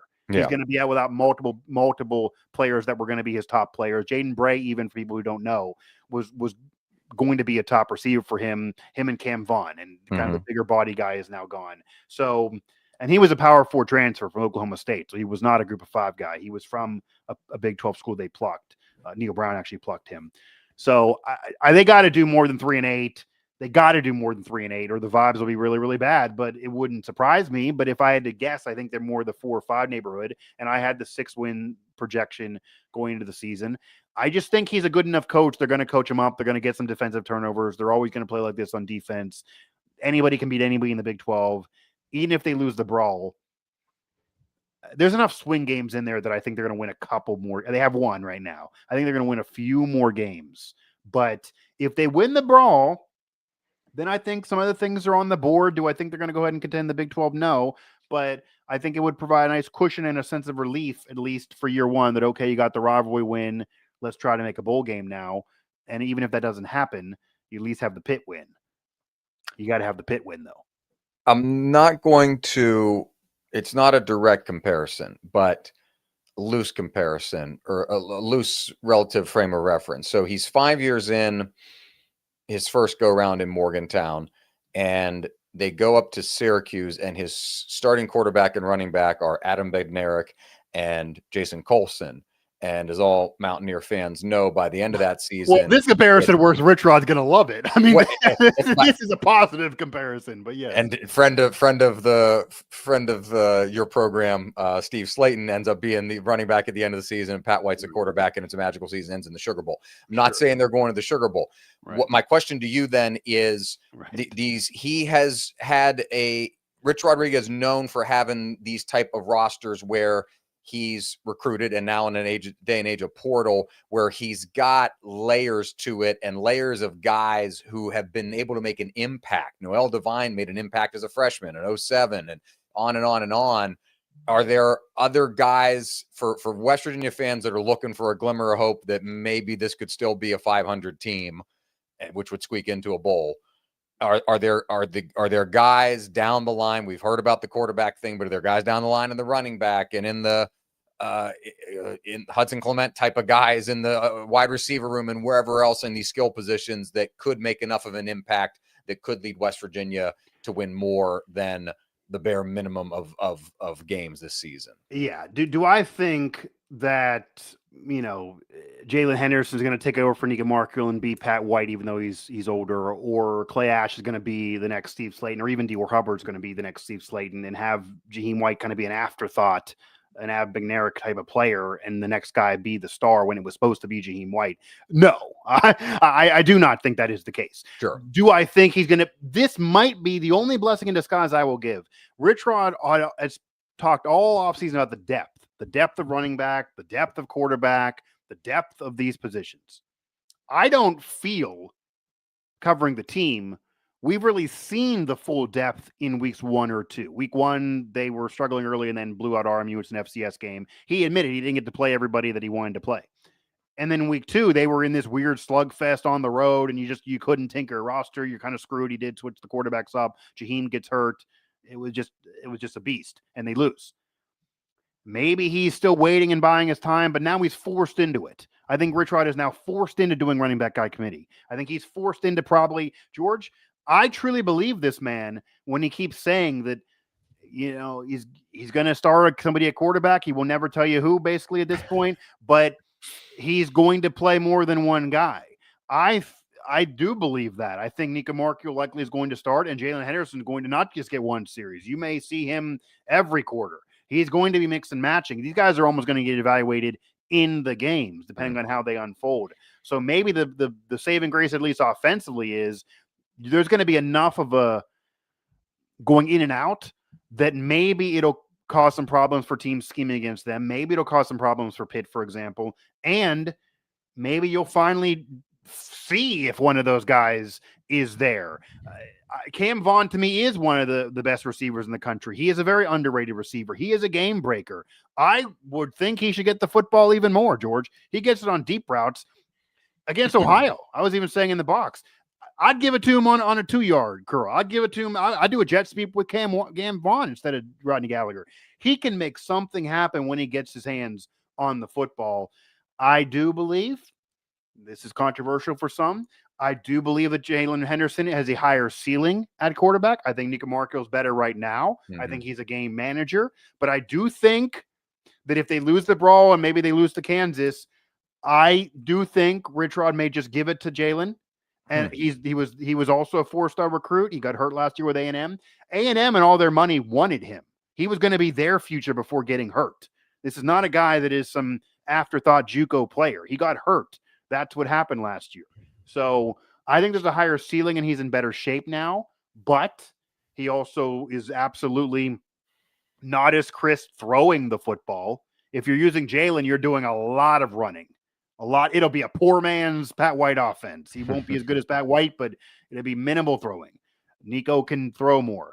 It's actually kind of a shame, George, that Garrett Green wasn't still around, because I think Garrett Green would fit in with Rich Rod really, really well, even though he made a lot of mistakes. But yeah, Garrett Green, I think, would have won the Ohio game. He would have hit on those deep ball passes that Nico and Jalen Henderson were missing. And in all seriousness, if West Virginia makes a bowl game and saves this year, the defense is going to be one of the best in the country. The defense will hold its rank as a top 25, top 30 defense all year. They will cause turnovers every game. They will get defensive scores. Chase Wilson, Michael Coates Jr., Fred Perry will become household names to Mountaineer fans, and that'll lead them on. His rear end off the last few weeks. That'll lead. Noticeable. Yeah, he had 11 tackles, I believe, against Ohio, although Zach Alley says he missed 9 when he watched film. I mean, but I actually think the way Zach Alley works and the way he evaluates and his mentality is why this defense is the way it is. They have a legit coordinator who is really a head coach in the making as their defensive guru. This defense could lead them to bowl eligibility. That defense could lead them to success. They are not going to get there with the offense without Jaheim unless crazy things occur. But the defense could win. The defense can win them some games. This is a really good defense that's going to be lost in the team's overall record probably. And if they end up, George, if they end up with 6 wins and the defense does what it's been doing, then Zach Alley is a head coach next year, and he's going to be the darling of the offseason, and he'll get double his money now elsewhere. He's probably leaving, but he is a great coach. So there's a saving grace on the defensive side, but that's really it. But Jaheim being out, then they could be prone to get blown out every week because I don't know if they have enough offensively. I just do not know how they hang with these teams offensively. And, you know, again, they believed in Nico. They brought in more of the Rich Rod QB. There is a legacy quarterback in the Big 12 that's a veteran that if they have all this more money, I still believe they should have tried for Rocco Beck. And I know they didn't really even try, but he didn't really fit the Rich Rod style. I think if Brown was maybe there, they would get him, but not with Rich Rod. He's not a spread offense QB, but it'll have to be led by defense if it happens. Some intriguing games besides the brawl. Also in week 3, Clemson heads to Atlanta to take on Georgia Tech. That's a really interesting game. Georgia Tech's been playing some good ball over the last couple of years. Georgia at Tennessee in the game day game. The what would have been more of a interesting game had Florida not lost. They'll take on LSU, the number 3 ranked Tigers in Death Valley. South Florida, Miami now becomes a really interesting game. Can the Bulls, if the Bulls slay the third demon here, if they do that, they're headed for the playoff. 100%. Yeah. They're A, headed for the playoff, and B, they should be in the top 4 immediately. Right. Bulls cracked the poll this week at number 18. Miami, number 5 team in the country. And then in your nighttime window, some other good games include A&M and Notre Dame, along with that Florida and LSU game. So a good slate ahead of us as we get into week 3. And then after that, at least for the Big Ten folks like myself, downhill into the conference schedule after that. Yeah. Now maybe this is a hot take, but you kind of alluded to a little bit there with South Florida. If they would win again, if they would be another ranked team, if they would beat Miami, then they're headed for the playoff. And in all seriousness, they actually would be, because then they should run through the rest of the games when they get into their conference schedule. AAC. But if you are actually ranking teams off of what's going on this season, so if we are really doing a ranking here in 2025 and we are not ranking off last year, the brand name or a projection, South Florida should by far right now be a top 5 team and could argue a top 3 team. Ohio State deserves that top spot. Penn State has played nobody. They played nobody. They're a great team. They could win the national title. They played nobody. George, FIU covered the spread. FIU covered the spread, and James Franklin said that he not even close to being good enough for that effort. They have played no one. They do not play a Power 4 at all in out-of-conference play. They did play West Virginia last year. They're coming off a 9-win season. Not the case this year. They only have a couple quality games all year, and Ohio State's won, and then it's all in the conference schedule. They do not play out-of-conference games that are legit at all this year, and I get why in the Big Ten, but they don't. If we're doing a ranking right now, the SEC teams do, and they have 11 teams in the top 25. They play at least one Power 4 and out-of-conference play. That's kind of a false narrative that exists, that the Big Ten coaches say, well, I'm going to do an SEC schedule. Kirk Zanetti said that. Well, George, an SEC out-of-conference schedule would be playing one Power 4. It wouldn't be playing no Power 4s like Indiana, Penn State, Maryland, who you cover, kind of want to do. The SEC schools at least play one. So because of that, if I'm ranking off of what you've done right now, I would hold that against those teams. So Penn State, for me, they've not done enough as South Florida, as funny as that may sound. So if I was ranking off of what happened right now and what's been going on right now this year, not last year, not brand, not what you're going to do, if I was going to project in the future, just right now, then South Florida's done more and has more on their resume than most teams and almost anybody, with the exception of Ohio State, maybe Miami, Oregon, certainly more on their resume than Penn State. They have more on their resume than a lot of these teams, and teams that lost the Power Fours, I'll give them a mulligan, but there are teams in there, George, that have literally played no one at all. And South Florida has 2 ranked wins against 2 Power Fours with another one on deck. If they win that game, and they're going to go from 18 probably to 14, but they should easily be in the top 5. Easily should be in the top 5. We'll see where they end up. They should be there now. And we have a voter go viral because she doesn't even put them in her top 25. Florida, who loses to them, gets moved up in the rankings. All back, and listen to the past. Listen to the last episode of the Howitzer and Buzz-saw Show. That is all back why I did argue we should get rid of the preseason poll, because the preseason poll as a barometer has led us into this mess where we have teams that have worse strength of schedules, have nothing on their resume, are still getting top 2, top 3, top 4, top 5 spots in the AP poll just because that's who they are and they did great last year and they're great programs.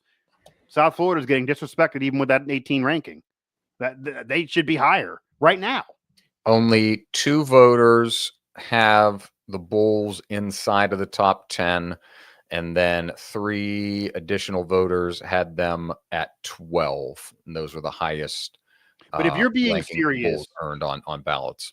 If you're being serious, George, and not to because we'll be able to do this again in a later show, and we already did it so much on the last program, not to go back into the preseason poll debate, which I still again contend that this is an indictment of the polls and we shouldn't have the preseason poll in this era.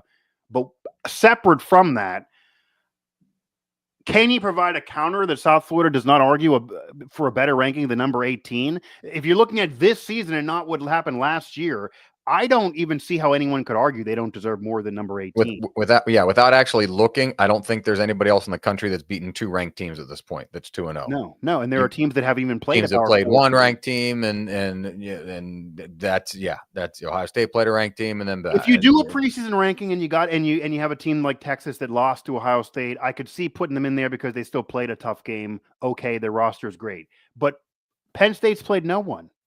I mean, if we're talking this year, how the hell is Penn State 2 and South Florida's 18? Is that fair?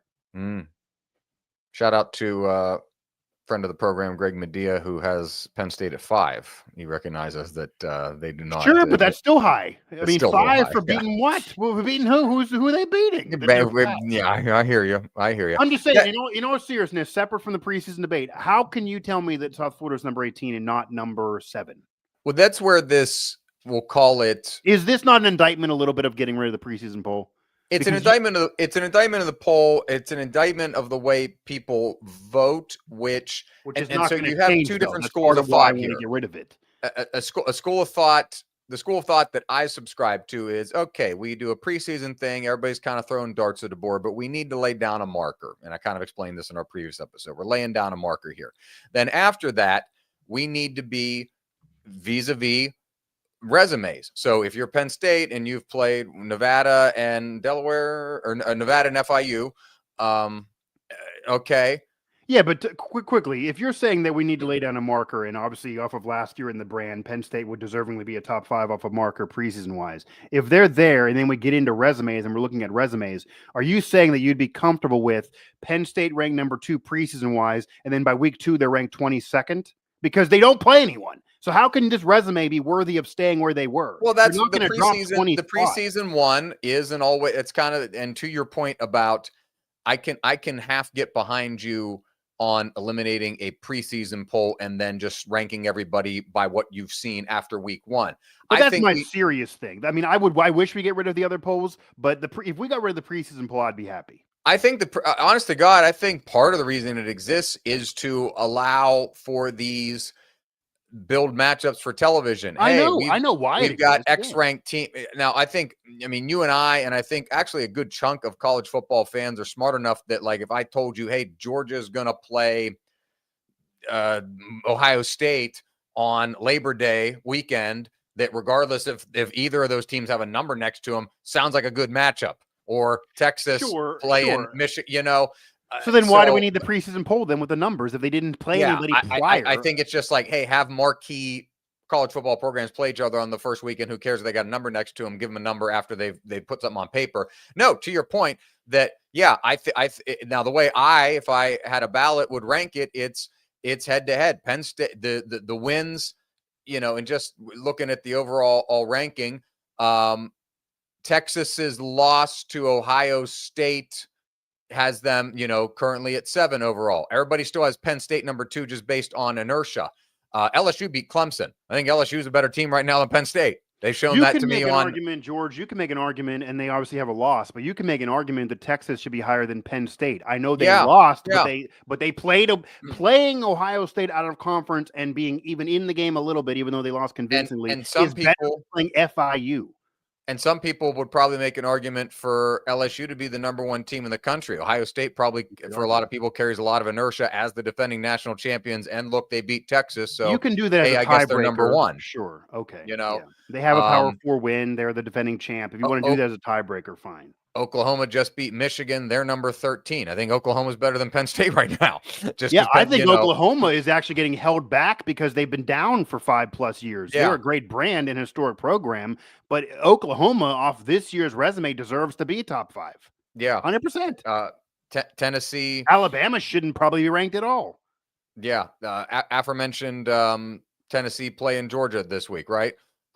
If hosting Georgia, if Tennessee beats Georgia, Tennessee should be a top 5 team. I guess my point is you're making my point. That is my point is, and what you're making here is that conversation is why we get rid of the preseason poll. I guess what I'm saying is if you have to keep the Associated Press poll, even though we're doing a playoff system, if you have to still leave that 1% room for someone to claim a title, even though we're doing a playoff system, if you want to do that, then that's fine because there are hundreds of teams. It is a little different than the NFL.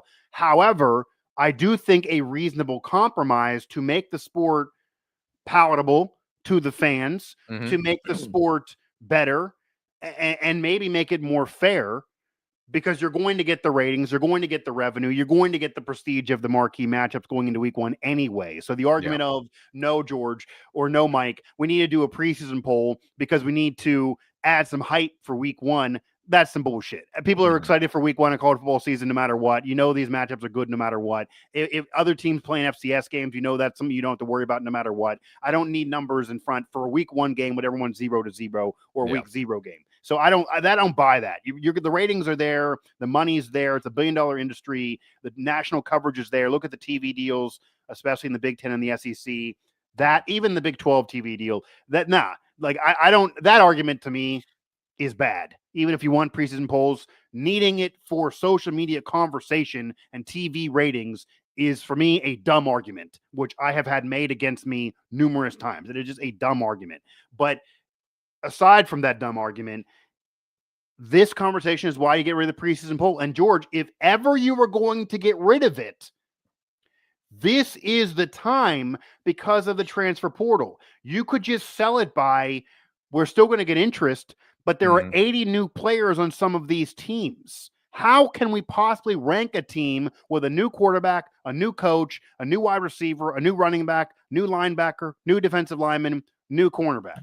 How are we ranking that team before they play a game? And that is not just West Virginia, that 80 new players. There were a lot of teams in that situation with new coaches, with new QBs, especially those positions. How can you rank teams before they play a game? If you admit you're ranking it off of last year, the rosters were different. Georgia's roster, Georgia's quarterback, Miami quarterback, different. Georgia's quarterback. When Ohio State won the national championship with Will Howard, he was a transfer QB. How can you possibly rank off of the last year or just projections? And the issue is, I do think that if we got rid of the preseason poll, we would always have a little bit of a mess until we get into conference play, because then everyone's forced to play Power 4 opponents. If you're a big boy, you can avoid it a little bit before. I get all of that. But if we didn't have a preseason poll, George, we would at least, there are certain programs who are starting out this race ahead for doing nothing. Yeah. That is the issue with the preseason poll. If we didn't have it and we just looked at resume, I think the reason why, George, we're not going to get rid of the preseason poll, separate from wanting it for the interest and wanting it for conversation in the offseason, is there are a lot of people that know that if we got rid of the preseason poll, they would be forced to rank UCF in the top 5 right now. They could not hold Penn State at number 2. They would have them lower. The Blue Bloods, who are given the benefit of the doubt, who don't play anybody in week 1 or 2 because they want an easy open to the season, they would be penalized because there'd be nothing on their resume, and they don't want that. They don't want Penn State ranked 25th because they play no one on the schedule. They want them in top 5 because they know they're going to be legit all year long. And that's a great program and a great team and a great roster.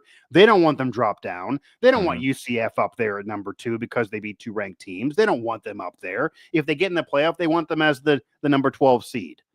So they're not going to tinker with it. If they didn't have a preseason bowl, you wouldn't set the barometer so poorly off the offseason with a new roster that you would put teams ahead for doing nothing. They kind of like teams being ahead for doing nothing to keep them ahead because they're usually the Blue Bloods and the marquee programs. Yeah. That's another reason why we're not going to probably get rid of it. But if we ever do have something that would force us to get rid of it, we have a voter go viral for moving a team up that lost to a group of 5. It wasn't like they lost a head-to-head to a quality program. So Florida moving up for this voter and UCF not being ranked indicts the voting process a little bit. Maybe they should give votes to other people, but that may lead us in a direction where we at least scrap the preseason poll. But I think if we got rid of the preseason poll, these polls would look a little better earlier in the season.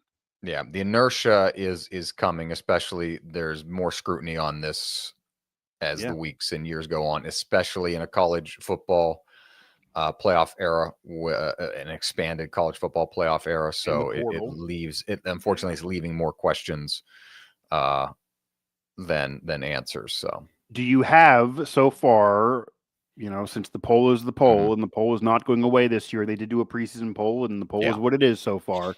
Do you have a surprise team that right now is ranked that you did not think would be ranked at this point in the season? We're still very early on. But I mean, South Florida. Well, besides South Florida, that's easy, obviously. But besides South Florida, because they should easily be ranked higher than they even are. Missouri and Auburn crack in at 24 and 25 there. I still, and I know they haven't played. They were kind of unimpressive against Cincinnati. I'll give you a team that's not ranked that I think Nebraska is going to get there. Yeah, I think they finally could get back to respectability. It's been a while. I expect them to again, we talked about before with Dana running that offense now, Matt Rule's third season, and how Matt Rule teams look in their third seasons, what he did at Temple, what he did at Baylor. No, here's the interesting thing about this poll, Mike, and just like what we've seen so far, 3 weeks, obviously. I mean, some are surprised by Oklahoma. I actually thought they would be good this year. No, I'm not surprised by Oklahoma. You could say small sample size, but also it's a quarter of the season at this point. We've got a lot of chalky names in there. Yeah. And at the same time, I think we are potentially in for kind of a wide open season here. I've already mentioned some of these games that in the past would be disqualifying, like Georgia playing Tennessee in week 3, like Miami playing South Florida, but Miami's already beat Notre Dame. So you got Miami beat South Florida. Suddenly it's 2 ranked wins on their resume after 3 weeks. The loser should still be alive though, because the loser would still be alive. Granted, South Florida plays a very weak schedule. So I think they need this third one, and then to your earlier point, I mean, it's hard to require them to go undefeated though this way. I mean, we've had a group of 5 teams going with a loss. We've had teams going with a loss. The American, unfortunately, is not. The American's been picked over. The schedule is like South Carolina State, Charlotte, I know, North Texas, but I mean, FAU. I know, but I wonder Navy. at the end of the season, George, how many teams would have 2 ranked wins, even if they run through the rest of the way and lose to Miami. I mean, Not it many doesn't teams completely can have 2 eliminate them, ranked but I wins. think that they need to. They would need to win convincingly the rest of the way, but I don't know how many the teams would have 2 G5 ranked wins, the G5 teams always have, they're a little more scrutinized. I'm a G5 hater. Okay. Yes. I require the G5 team to really impress me. You got to have quality wins. You cannot just run through your conference schedule. You cannot just play a 90 strength of schedule and go ahead and claim something on a press box. I don't do that, George. If I'm in charge, I don't do that. I look at strength of schedule. I care about it. However, South Florida has 2 ranked wins. That's already more than UCF had in the year they tried to claim something. That's more than Cincinnati had in the year they got in. They beat Notre Dame, but that was the big win. They didn't have 2 of them. To be fair to South Florida, if you're looking at overall body of work and they end the year with 1 loss to at the time top 5 Miami, and then they run through the rest of the schedule and they have 2 ranked wins at that point, that would be hard to deny them. And if you deny them, then I don't think any group of 5 is getting in. They would be the only team that would have the best chance. But if they win it, of course, the door is wide open. And fortunately for Miami, they can afford to lose and still probably be okay. They could even win the ACC. Obviously, that would be a path in winning a power conference. We might finally get the Miami Clemson matchup we've been waiting for a while. Maybe Miami's finally back, even though we thought that last year. And then they always lay the egg at the end of the year. I guess the one I'll give you that's. I'm not going to say, well, I guess you can't say it's surprising. So Florida State's in at number 10 now. And basically, you could argue that's a surprise off of last year. It's basically, is it for real? Do we think they're going to be likely 4-0? They've got, I think, UVA coming up, Kent State, which was the worst team in the FBS last year. They just beat East Texas A&M. I mean, they haven't played. This is what I mean. Do they deserve it off their schedule today? No. Yeah. So they've got Clemson and Miami and Florida, of course, to round up their season, the rivalry game. Right. Those are the 3 hardest games on the schedule. Well, now Florida, is that a good win though? I'm saying games that could trip them up. So no, I just mean that if they get tripped up to Florida in most years, it's okay. If they get tripped up to Florida this year, it's probably a death nail. Well, yeah, can Florida reresurrect their season? I think Florida State's in a must-win now in that game. Oh, sure. But only 2 ranked games on theirs. They have Pitt. We've talked about Pitt here a little bit about how good the Panthers could be. We'll see. We don't know about them. We don't know. Yeah. Clemson, they're at Clemson and they've got Miami at home. So those are the 2 games that these are the top 3 teams in the ACC: Clemson, Miami, Florida State. Some people you can put Louisville in at number 4, I guess. And hell, Pitt maybe is a 5 at that point in that league. So it's kind of like the Big 12. It's wide open. It's more top heavy than the Big 12 is, but it's very wide open. And does Florida State then if they get to Miami game? Maybe even if they lose to Miami, but if they beat Miami, we're talking about a top 5 team. We're talking about them being in the national championship 2 years removed from one of the worst seasons in their program history. So I mean, you have to think that truly would be surprising. You have to think of Florida State right now as fighting Miami to be the 2nd best team in the ACC behind Clemson. Maybe you could argue that Miami is the best team and they're fighting Clemson. I still believe Clemson is the best team and going to eventually prove that. But if you want to argue Miami, because the rankings show that, if you want to say Miami is the best team and then Florida State's fighting Clemson, for the sake of argument, fine. But you can probably definitively say that Florida State's within that top 3 group right now. They're a step above off of what you would expect from them.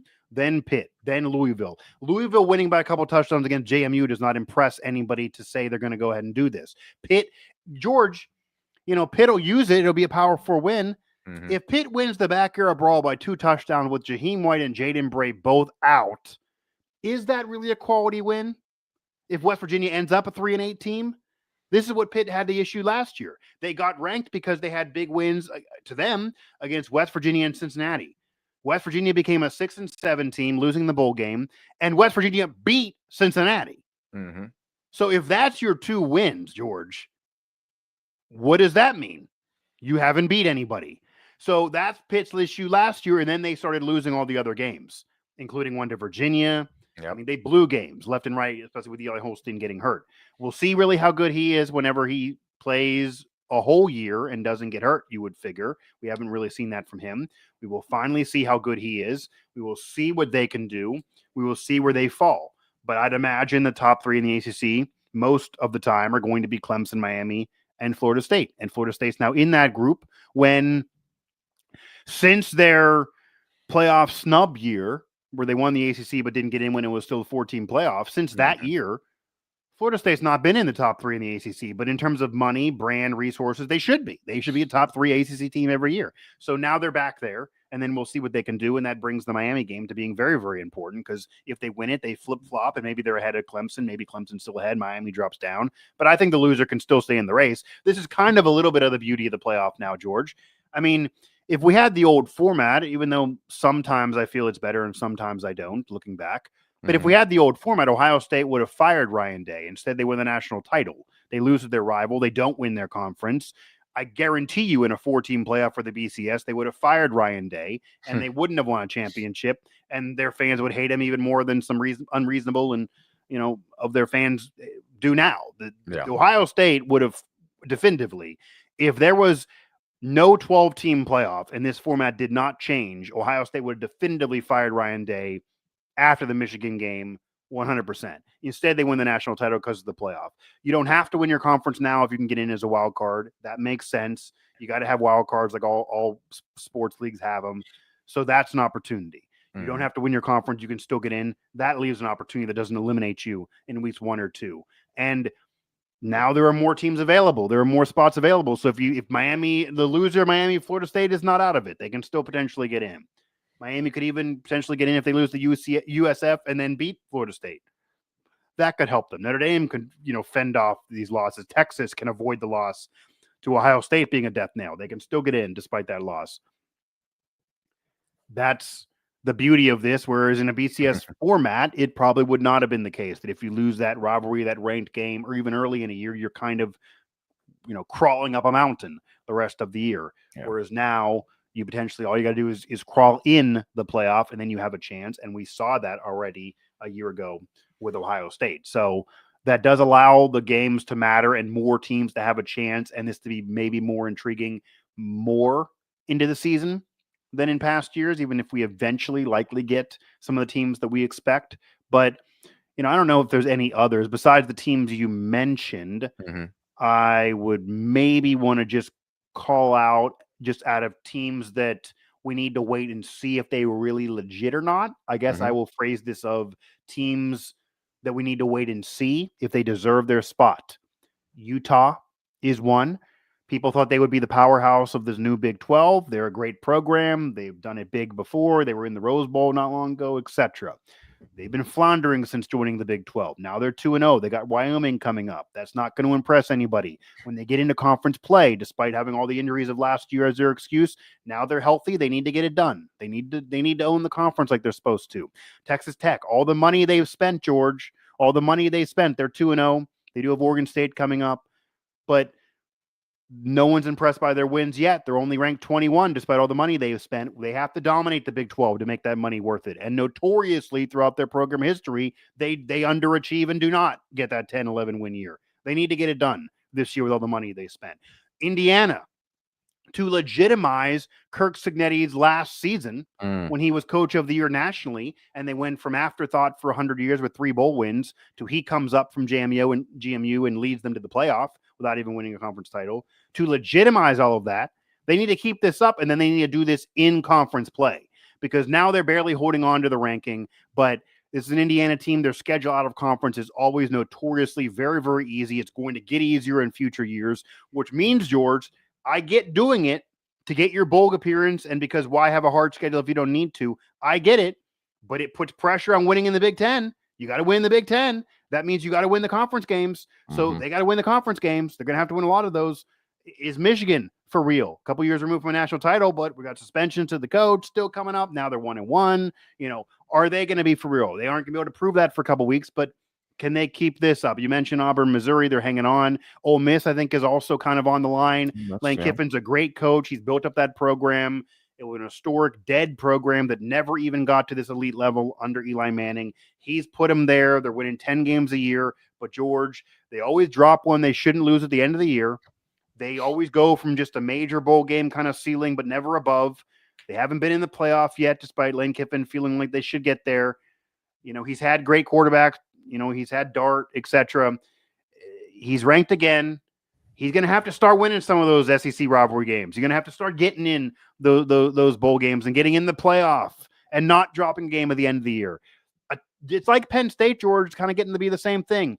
10-2 is fantastic for the teams we cover in Maryland and West Virginia. 10-2 is getting old for Penn State and Ole Miss. They're 10-2 every year. It got to be a situation eventually where they get that 11th win, or they actually run through a schedule, or they get in the playoff and then make a run. And Penn State did it last year, but do it again. And Ole Miss do it for the first time.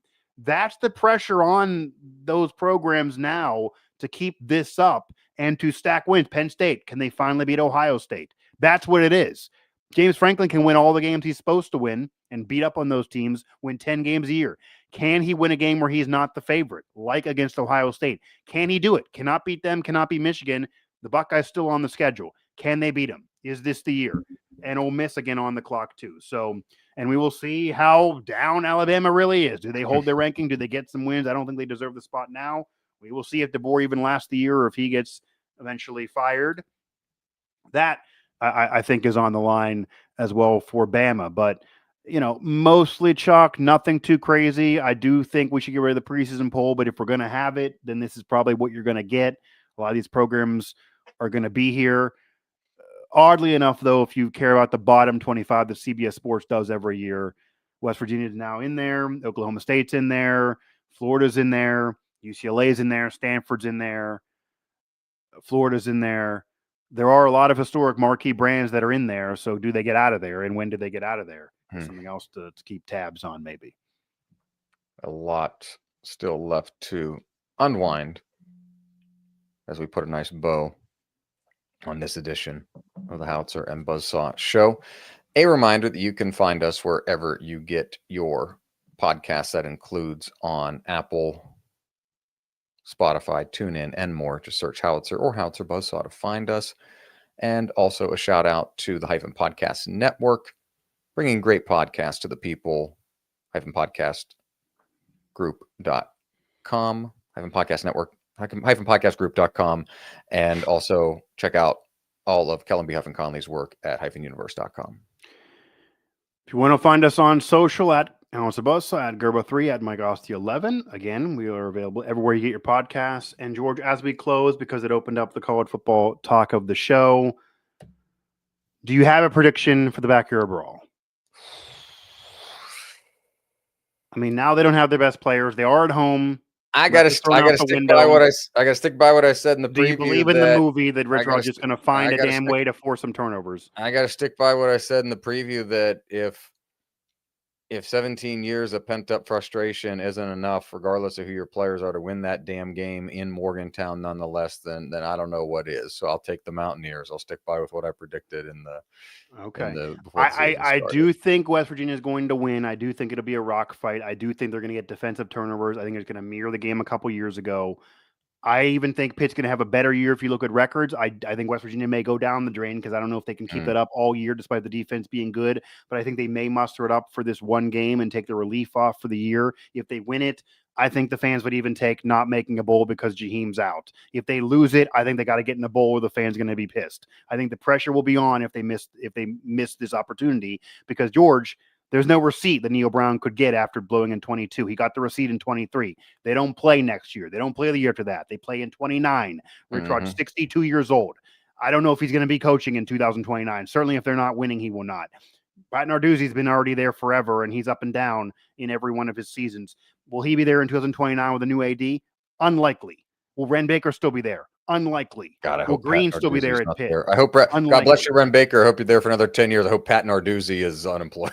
Yeah, so unlikely they're going to be around. If you don't do it now, will you get the receipt is the question. You, though, George, They win the game. Shockingly, they've won the games in Morgantown, or game in Morgantown, and should have won the games in Pittsburgh. Had leads in the games in Pittsburgh. You could argue they should win all three. They should have won 3 in a row. Honest to God, I mean, if you want to argue that, you could maybe argue that. I went to the one that was a win. I went to the first and second ones. Granted, that was a 3-9 Pitt team, and maybe the worst quarterback play I've ever seen.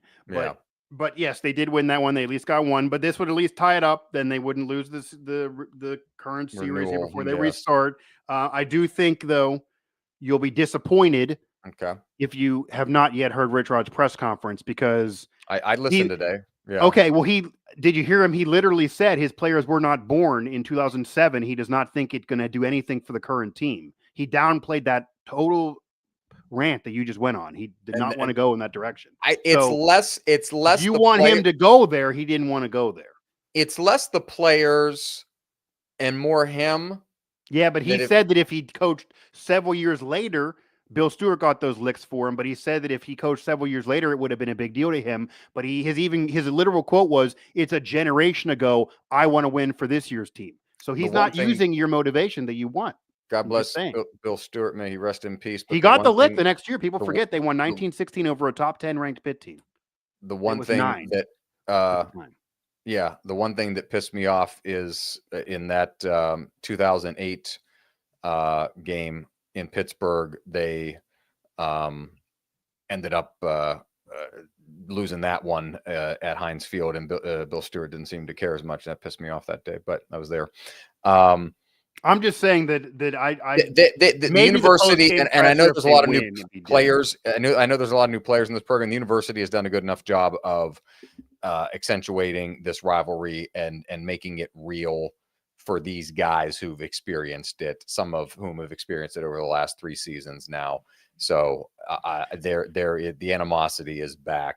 I mean, Rich Rod did say that he doesn't care whether you've been in the program 1 year, 3 years, or whatever the case may be, was the quote. He's going to demand the best of you for Pitt week. So he is going to bring it up. They all know about it. The players we talked to, they're very much into it more than other games. Yeah. It's not like they're ignorant to it, but the press conference that George Gerbo wants, if they win, where Rich Rod cries his eyes out and says, "This is for the 2007 players." I'm going to call. I don't need him crying. Now. I need him pissed, man. I need him pissed. I think he doesn't. I think it's just a regular. He wants to win for this year's team. I don't think he wants to win for Pat White like you want him to win for Pat White. It's not win for Pat White. It's that. I read the Will story, the AP, like the narrative, and I'm going to go. Quasi Buzz-saw. Yeah, but the narrative, he's trying to calm down. His press conference today was pretty tame. His press conference was tame, and I think he's downplaying it as an intention. He seemed very, calm. Narduzzi didn't even go there. He hardly brought it up at all. Same thing. Because, both of these guys, they're actually friends. Narduzzi's doing his own crazy. Yeah, they'll downplay it, and then they'll tweet out, dumb snipes here and there. Backdoor Buzzsaw take is that I think game day not coming to Morgantown's a good thing, in that it could be the entire weekend and the entire show would have been resurrecting the ghosts of 2007 for 3 hours. That's the reason you're there, right? You're not there because it's Backyard Brawl. They were there in Pittsburgh on that Thursday when everybody went, because it was Backyard Brawl back for the first time in a decade. Well, it also wasn't their main game day. They had a game day. Correct. But it was a Thursday game. So that was significant. Hey, we're going to highlight this rivalry that because of realignment has gone away and now it's back, and look how good it is. And the game was so good that it laid out why the sport needs to hold on to these things and not throw them out. This in Morgantown, if it were to have happened, would have just been a 3-hour funeral on over and over again about 2007 that Mountaineer fans don't want to relive anymore, and Rod probably doesn't want to relive. So in a backdoor way, I'm kind of happy the game day didn't come to work. Publish prestige and you get publicity for the league and blah blah. I can do without that. It would have been a 3-hour funeral talking about the ghost of 2007. I think that would have been for fans. I don't think the players would have watched the TV. Like, that would have been the TV. Yeah, fine. But they'd try to have Rod on the show. Like the Ryan Day came on the day they were playing Texas in week 1. They have coaches. He would have been on the show for like a 10-minute segment, but he wouldn't have done a 3-hour funeral. I don't think so. No, I'm telling you the show. Listen to me. I'm telling you the show's 3 hours. I'm not disputing. Here. The show would have been 3 hours of the funeral. Not Nico Markio would have watched 0 minutes.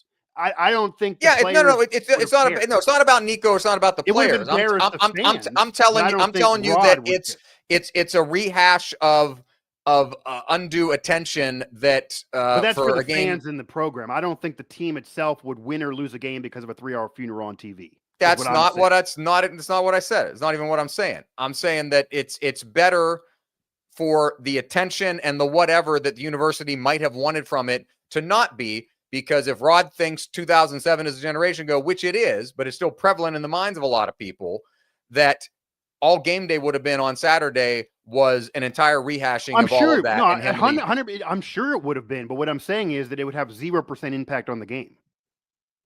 Yeah, I'm not saying about impact on the game. Well, then the point of saying it's better for the team to have it not there. I didn't say team. Relevant. You said team. I didn't say team. I said it's better for the program, writ large, as a whole. I think it's better for the program and the university, not the players individually. It's better for the program and the university that it's not this shining spotlight on Rich Rodriguez's back after what he's called the worst professional decision of his life.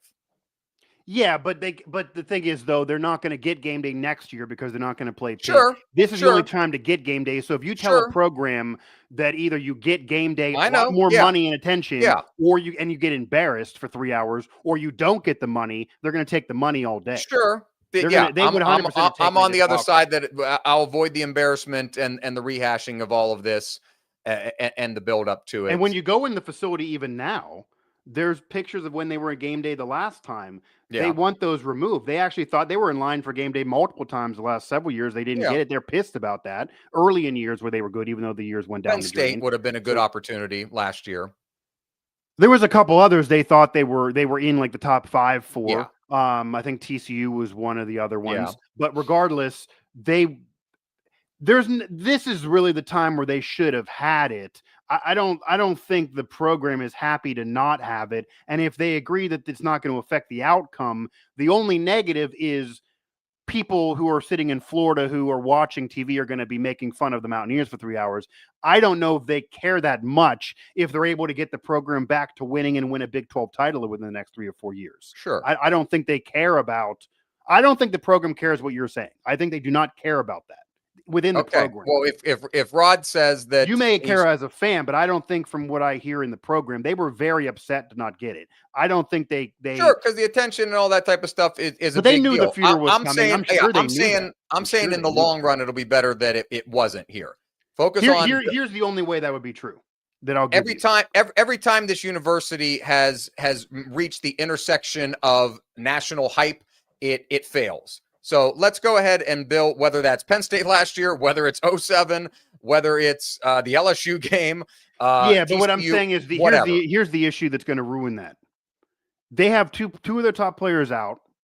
They're not that good. Yeah. If Pitt beats them by 20 points, they're made fun of for a whole week. Pitt's going to shit them on social media. They have to contend in the game and be competitive. If they avoid a 3-hour funeral, but then they're losing by 20 points, then they're going to get a funeral on SportsCenter, or they're going to get something. I mean, nobody cares. Nobody cares except McAfee, who's an alum, and it goes without the national spotlight of game day was there, and game day picked a shitty game because West Virginia got blown out. I don't think no one cares is fair because they were made fun of for the Ohio loss. It's not like they got no publicity. Yeah, the SportsCenter doesn't run Pitt West Virginia. They don't run highlights like that anymore. So it's no. I didn't mean talked about. I don't mean literally run a highlight. Still, no, I disagree. Nobody's talking about it. So the magnitude of they literally talked about West Virginia, Ohio. It was literally talked about. Yeah, I'm saying because that was significant as part of a day. That's what I'm saying. That if they lose, putting a spotlight on it draws more attention to it when you lose. If I don't have the spotlight on it, nobody cares if you win or lose, honestly, except people who are fans of the program. So it's gonna. I almost guarantee you.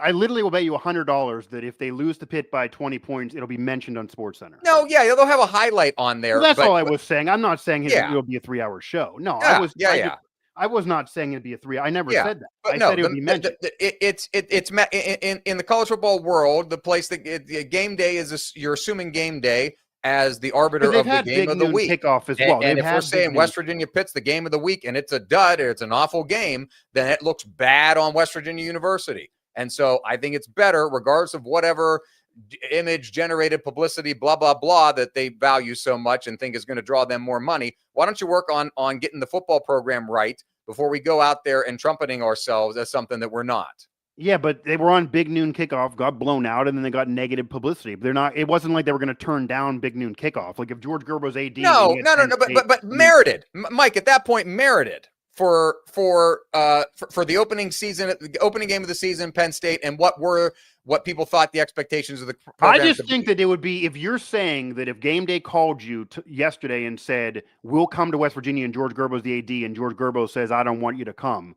that would be a very big risk. No, apples to oranges and straw man. I'm not gonna play your game like that. I'm saying that in the way if you're saying it's better to have them not there, then why would you say no. I'm saying in the way that this is played out, it might not be the worst thing for West Virginia. But I agreed with that. But then you went further and talked about how the 3-hour funeral, you went too deep with it, is what I'm saying. That's what it would be. No, I don't disagree that it'll be a 3-hour funeral. But which goes back to your point about Rod saying that, he's not concerned. It was a generation ago. They would have rehashed his entire career, him leaving, the weird flirtation with Alabama the year before he left for Michigan. Yeah, but that's the whole 9 yards of it. That's been done. Rich Rodriguez was the most interviewed coach in America. But it ain't been done on College Game Day, and College Game Day's there for this game, and that's a storyline. And they cover the storyline. They have covered the Rich Rod 13-9 angle on a national level more this year than any other year since 2007. Sure. Then why are we bringing College Game Day there? George, I mean, if you want to hide from it, you shouldn't have hired him. No, I understand that. I'm just telling you that what the creative production of ESPN would be. Well, I'm sure it'll be a 3-hour funeral. What I'm saying is, it would have not had a bearing on the game. And Rod, I didn't say that either. I'm just telling you how it would have gone had Game Day showed up there. I'm sure Rod would have sat there, but to be honest with you, I'm sure Rod would have sat there and done a segment. And he would have played it off well. No, he would. I think he would have handled it and played it off well.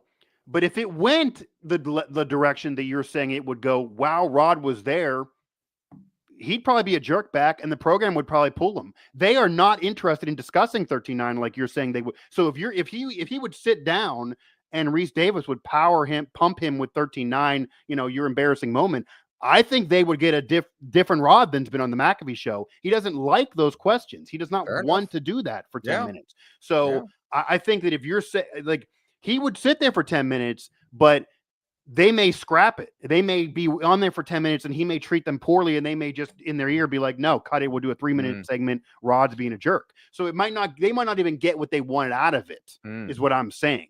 I don't think they would get what you're saying that they would put together. They would deal with packages and all that.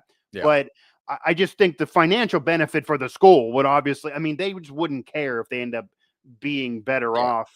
Because again, the storyline is not. Most of the people that are embarrassed are the fans. I don't think, I honestly do believe that Rich Rod is not crying about this every day.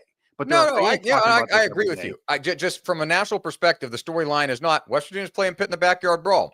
Plenty of rivalry games every year. The storyline is that the coach, and perhaps the most famous of the Backyard Brawls, who lost it, is now coming back and coaching again at his alma mater in the game. That's the storyline. Right. But I wrote a story today because Rich Rod denies that story. He denies that storyline. And I think the issue is that as much as I think what you're expecting him to do if they win is to flip the script and be like, that was coach speak. This does mean a lot. I'm not going to call Pat White and cry, but it does mean a lot. I got my lick back with Bill. I don't think he'll give it to you. I think he's going to, from what I've talked to and what I know of Rich Rod and having talked to him now face to face, I think if they win the game and he's going to get a question about what does this mean to you because of the last game, etc. I think he's going to downplay again and say that he wants it for the 2025 team. This win does not do anything for the 2007 year. He can't get that back. No, sure.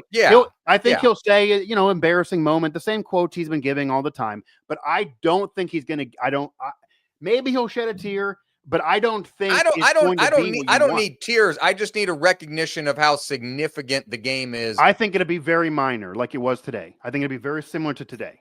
All right. If I had to predict, they play zero bleeping rivalry games anymore. This is the only rivalry game they play, and the only one they're going to play for the next 3 years. I know, but that's college football. I mean, Maryland didn't play any rivalry games. It's apples and oranges. We're not. No, I'm not saying it's a criticism of Maryland. I'm just saying that nobody plays them anymore. They're gone. Yes, and it's the only game that fans care about, and it's not going to be played for the next 3 years, and it comes back in 29. And I just think that the university and the creative people do a good job of the emphasis on it. There's definitely an emphasis on it. Rich Rod said it's the biggest game they play all year. It's our Ohio State, Michigan. Yeah, except it's not in conference play. I need the university to realize that, basically. But I think they do realize that. I just think part of the issue, which is my closing rant here, which I've given to you before, I think, and which is why I brought up Maryland, other similar programs. Maryland and their program is like, okay, we're in this new era. We're not maybe in the conference we want, but we're fine where we are. We don't have rivalry games. We're just going to keep with the Joneses. If you don't want to schedule anything out of conference, we're not going to schedule out of conference. And we're just going to do the same. West Virginia fans complain and say, I don't like the conference. I want rivalry games, all that. That is why I bring up the other schools. The fan base of West Virginia complains about things that no one else around the country is still complaining about. So what I'm saying is your sentence there. You just said that apples to oranges, these are similar programs, but Maryland, we should never talk about and complain about them playing rivalry games. But West Virginia, they play Pitt, they do only rivalry game, almost in a complaining manner. I'm saying if you're getting over it with Maryland, get over it with the Mountaineers. Get over the conference, get over the schedule, get over the rivalry. Rivalries have passed away. Schedules being tough early have passed away. The conferences that you want them in are passed away. They literally have died. Schedules being tough have passed away. Rivalries passed away. There's some that still exist. But sure, but I mean, there are a lot of programs that have none that win. Of course, there are some that exist, but a lot of good ones have literally passed away. West Virginia's is going to pass away for a few years. If the Mountaineers can start getting going in the Big 12, but they have no rivalries, who gives a damn? Like the Virginia Tech game has passed away. Like it was nice that they did the home and home. They won those actually. Shockingly, the hallmark of Neil Brown's tenure, the Mayo Bowl win, and somehow beating Virginia Tech in back-to-back years, including they got the Black Diamond Trophy. I see every day. Makes no sense that happened the way those teams played. Tech wasn't that good, but sure, but like, but I mean, those are bad Tech teams. Tech was not good in a lot of the games, and they're still way out. But I'm just saying that this stuff is just done. But that's a game that's got at the current moment, no future resumption plan. Sure. I know. I'm just, but there shouldn't be. There shouldn't be. Why do you want them to resume that, but Maryland plays crap? This is what it is. Teams don't worry about rivalries anymore if they're out of conference play. You can't compare Brawl and Ohio State, Michigan, because Michigan and Ohio State's in the Big Ten. It's in conference play. Any out of conference play rivalry. All right, Cyhawk then. Iowa and Iowa State, which just played last week. Yeah, and I can make an argument that Iowa State's schedule is too tough if they're actually trying to win national title. They shouldn't stack it like that. They shouldn't. There's no reason. There's no mode. You're Mr. 1P. You're Mr. 1P4 out of conference game, and the 1P4 out of conference game should be Pitt. It should be Pitt, but from now until the end of time. Sure, and it's not West Virginia's or Pitt's fault. They are not going to play. Yeah. I'm not complaining about the 3-year gap in it. I literally got a fan asking me today. It's literally talked about today. A fan a literal tweet reply on my story about the Backyard Brawl being a big deal to Rich Rod was, we'll then play it next year. Nobody looks at the schedules. They would have had to lose a home game. Pitt would have had to agree to go back-to-back years. Back-to-back on the road. It didn't make sense to fit in. I understand the reasons. I think they will. I think Ren Baker, I think Green at Pitt, even Heather Like when she was there. And we live in a day and age. We live in a day and age where nothing's set in stone anymore. But I could make an argument. George. I am a proponent, and I've been for years. Yes, your out of conference schedule should be 1P4. It should be Pitt every year, and then you play a group of 5 and you play an FCS. However, If the Big Ten is going to keep doing this shit of playing 0 Power 4s, explain to me why West Virginia should play 1. No, I agree with you. See, this is the only thing I get annoyed with you as. You agree that Maryland should have 0 Power 4s in the out-of-conference schedule, but then you just said West Virginia should play Pitt.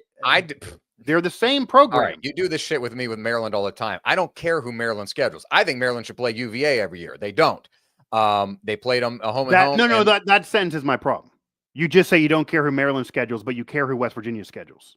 That's my problem. I'm an alum. I'm an alum of both schools, but West Virginia is my undergraduate alma mater. I got more of a rooting interest there. But that's what I'm. I think Maryland should play UVA every year. I do.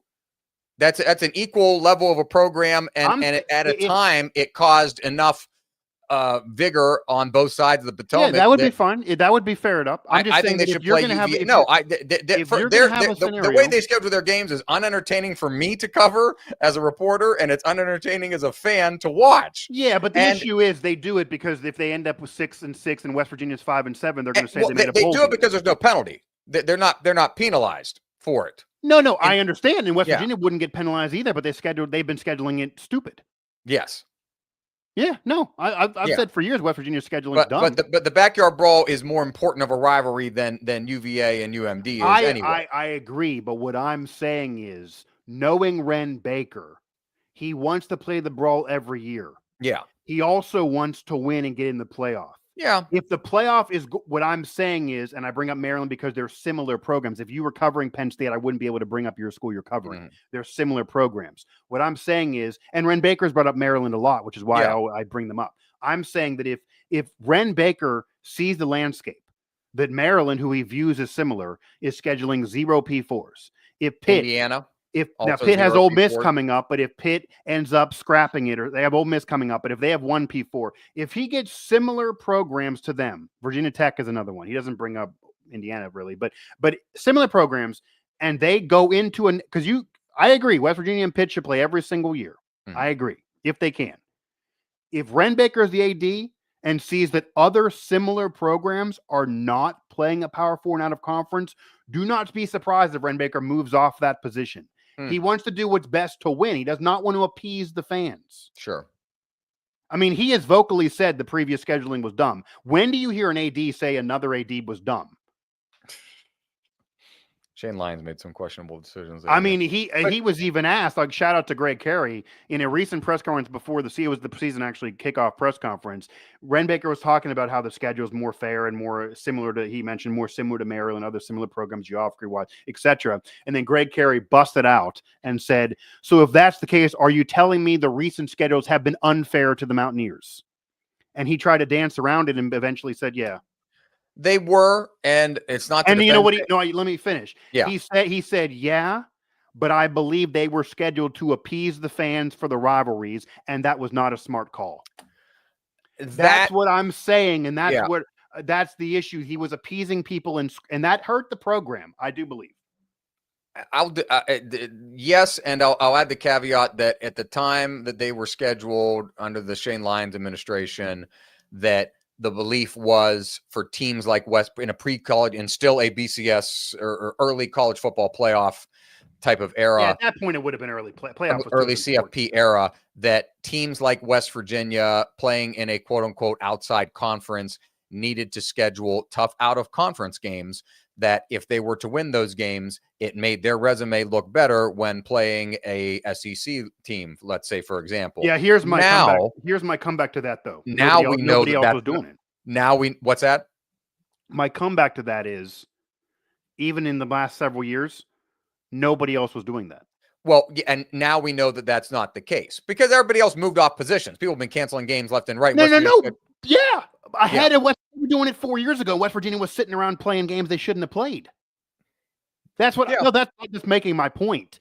Obviously, in 2014, basically what happened is 2014, Shane Lyons and prior to that, Overluck were lied to. They were lied to by the people that they knew were going to be on the future committee, that they were going to care about out-of-conference games. They do not care. They were lied to. Yeah. But here's my issue. They were in the same meeting with the programs they bring up. They were sitting there with whoever was running Maryland at the time. They're sitting there with Virginia Techs and Pitt. They're sitting there and they're saying, oh, we're similar programs. And those ADs got together and we're not going to do this stack 11 power fours bullshit. And West Virginia did it anyway. So I agree. Now it's better. Now they realize the error of their ways, and it's not Ren Baker's fault. I'm just not going to defend the past as much as I guess you were of they were doing it to, because they got the wool pull over their eyes. They thought it was right at the time. But but I could have told him it was wrong at the time. To my credit, have I not been, good for you as a soothsayer. But in hindsight, to my credit, in hindsight, it was the wrong decision at the time. I guess so. But to my credit, I've been saying it probably 4 or 5 years, right? Yeah. Oh, yeah. So then I've been saying this before anybody else was saying this. Yeah. Well, I don't know. We can't. Definitely one of the early adopters. Yes. So, but my point is, so that's what I'm saying. For Mike me, is an early schedule anti playing these teams. That's what I'm saying. So for me to say that I would not have been fooled that way, you could support is accurate because I was arguing against this like 5 years ago. Yes, COVID. Yeah, when we started to. When we started to figure out how the schedule. And Ren Baker has also told me on my show when he appeared that one of his things that he would have done if he was AD, in speaking of Maryland, is he would have got out of that game. The Neo Brown played against Maryland early in the tenure because they didn't get the home game back because of the COVID and they got the one game scrap and all of that. And he has said publicly that if he was in charge at that time, he would have used he didn't say this exactly, but he would have used the pandemic to get out of the game altogether. Sure. Because they were not, at that time, the program was trying to rebuild itself. They weren't ready for a game like that. They actually played close, even though they lost. Yep. But touchdown. He said that there's never a time in his eyes, and I know you think he overestimates the program, but he has said repeatedly that he would never agree to go do a series with the Maryland program and never get a home game. It's never going to happen. And if he can't get a home game, he's not playing it. Yeah, obviously. Well, that happened. He didn't get home. Okay, we're not relitigating this with the whole friggin' pandemic and canceling the game. I get it. Yeah, and move on. Well, I mean, Ren Baker. Global pandemic canceled the one game. He wanted to cancel the other one. It's fine. What's your point? My point is that Ren Baker's brought this up within the last year that you want to move on from it. So then then you're mad at Ren Baker. No, I don't care. I don't. You keep trying to litigate a series that a game was canceled because of a global pandemic. Can't cancel the other game. He wasn't there. They didn't, and it was played. Sorry. My point of it was nobody went out to schedule a 2-game series with the intent that one game was going to be canceled by the deaths of millions of people due to illness. Sure, but they should have played 0 games to be fair. Okay. Nobody's going to schedule a 1-game series in the future, Mike. But my point is, unless it's at a neutral site. My point is, which has been my point even in my coverage, that the scheduling mentality is part of the reason why the program has had a 7-year stretch of darkness. That is my point. That's a good point. Hypothetically, I've been saying it, if they would have got out of the Maryland game, if they wouldn't play 11 power fours, if they didn't start every season on the road against power fours, get out of Alabama sooner. Now, granted, the decision that was calculated. That saved the money, not doing it the sooner. SEC decision to expand saves them money. But if somehow you can wrangle out of that sooner, then maybe you have a backyard brawl next year and in 2027. I think they knew that this was going to happen. I'm going to give them that benefit of the doubt. I think they knew that the SEC was going to get out of it. Going to move to 9. So if they would have paid $2 million last year and then the SEC would have changed schedules, they would have wasted the money. So correct. I think that that's okay. But the reason why I brought up the Maryland game, all of those games, they should have, from the Maryland season now, they should have done the schedules differently. And I think the Redskins would be different. That's what I'm saying. That the schedules have been a big deal. If they had the out-of-conference schedule they should have been having, they probably would have one more win each season. Yeah. That's been my point. An appreciable increase, of one win per season. I do think, George, that if you were covering West Virginia hypothetically, you would be. I think Ren Baker's done a great job as AD, and I've said it in my coverage. But I think you would be a little tinge annoyed with him because he brings up the schedule a lot, and he brings up these programs that you don't want to talk about a lot. Yes, and he brings up getting out of games a lot. Part of why I have it in my brain is I'm with him in pressers, and this is a conversation that he has publicly. It is not just Mike Asti saying. Oh no, he is saying this, so you would have been rolling your eyes 6 months ago. Oh, yes, because and West Virginia has had hard schedules, the Penn State year and the Pitt year and everything like that. Those years are past. You're moving forward into the future. Win football games. Win the football game. I understand. And I was the first person to say the Ohio loss is an unacceptable loss. Win the football games. I told them that. I said in the press box, this is unacceptable, and they could all hear me. 100%. 100%. But I'm just saying that if they're so afraid of it, they can play Duquesne, Robert Morris, and Youngstown State every year then. But if that gets them the money that gets into a bowl appearance, which is what other programs that we mentioned are trying to do. But they'll have to pay those 3 programs for those games. So they can, if they want to schedule 3 bye games and have a 3-0 start to the season like Maryland does, then go ahead and do it. I think Ren Baker would do it if other programs are doing it. I think he wants to play the brawl, but I think if that's what everybody else is doing, he would do it, because I will tell you that to get into full rev share, they raised $20 million this last year. It's not a wealthy program. I'm sure Maryland has more overall money, but what I'm saying is, if they can raise $20 million in one calendar year, and they didn't do it the previous several, why can't Ren Baker do it again next year? He's a money guy. So if you tell him, if you raise $20 million every year, you then have the money to schedule like Maryland and make more bowl appearances and win those football But then he may do it, but then you'll be sitting there probably eventually saying, man, we lost all the rivalries. I don't care about all these wins in the minor bowl games. Now I hate both program seasons. Like that'll be eventually that could be the case. I care about the minor bowl games. Actually, I do like minor bowl games. I don't care about the Big 12. The Big 12 schedule is mostly stupid. I don't care about the minor bowl games myself. No, I kind of like the minor bowl. No, games. I was cool covering the Mayo Bowl, but like that. No, I don't. They put on the wall the 41 bowl appearances, which is actually a lot and more than the programs we mentioned. Yeah. But I don't personally care about them. They need to get in better bowl games. They need to once again be a team that pops out of the polls. There is no reason why, if Iowa State, if Kansas State, if Arizona State can contend in the Big 12, that they should not. Correct. 100%. If it was a conference that was just Oklahoma and Texas and they ran through it every year like before, I get it. They're never going to be those programs. When they joined this conference, and for most of the first 10 years they were in it, they could not contend in it. Yeah, and that wasn't their fault. That wasn't their fault. Yeah. But all I'm saying is that the schedule conversation that you are saying that I should put to bed, the program's not putting it to bed. No, I'm not saying you should put it to bed. You have to carry the flag for it. I'm saying the program at some point needs to focus on winning football games regardless of who's on the schedule. Well, I agree with that, but I'm just saying that I think if you were sitting there in these West Virginia pressers, you would not be as surprised on what I bring up. You'd be like, no, I'm not. I've seen the clips.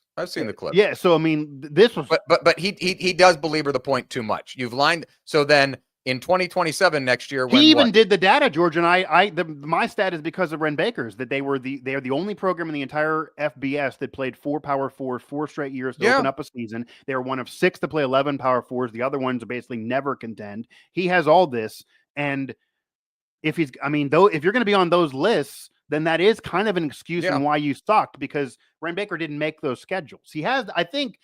It may come off a little bit as he's building an excuse for himself because he didn't make the schedules. He has signed UVA. They're going to play UVA in Charlotte. And that I wouldn't even. They should play UVA and maybe play. These are he wants to bring up Maryland, play them. These are similar.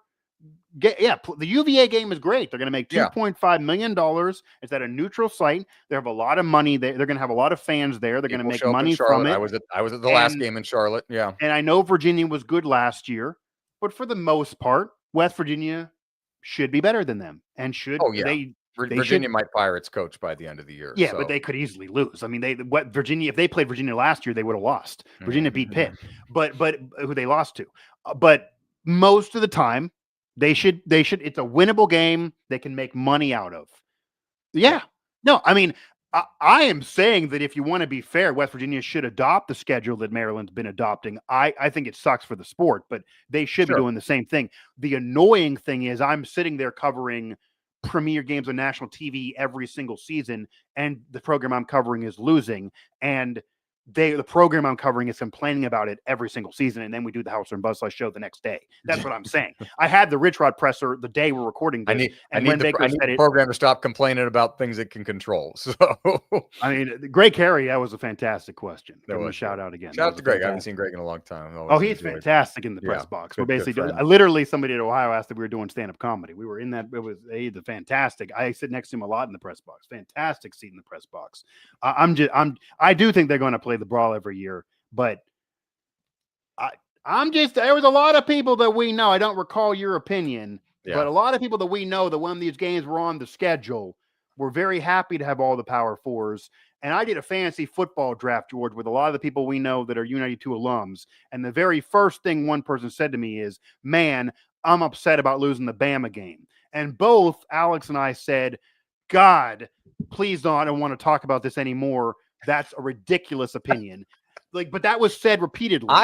I was never the biggest fan of the Penn State games either. No, they shouldn't have played those. And I was perfectly fine that as Penn State left for the Big Ten in 1993, that series, which was great in the 80s and 90s, and West Virginia had some Owens in there. Well, I mean, if they played in the 2000s, they might have won some of those. Dominated by Penn State. I was happy with it being to bed. We woke it up we brought it back to life after 30 years. Penn State whipped us. And okay, don't ever need to see him play Penn State again. Yeah, I don't think it's that. I don't think it will ever play it again. I don't think it's really a rivalry.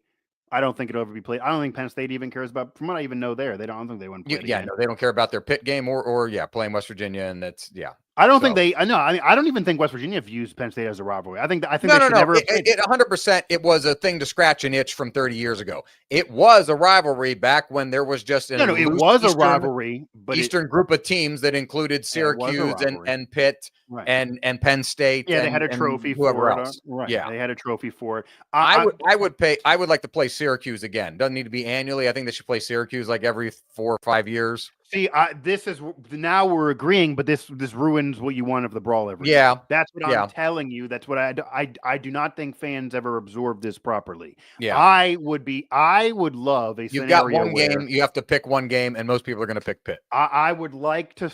And if I'm running the show, I would circle it out. I would Syracuse in the bowl. I would play Pitt probably back to back. I would do like 2 in a row with Pitt, like they did with the Penn State series. I'd do that type of Pitt series.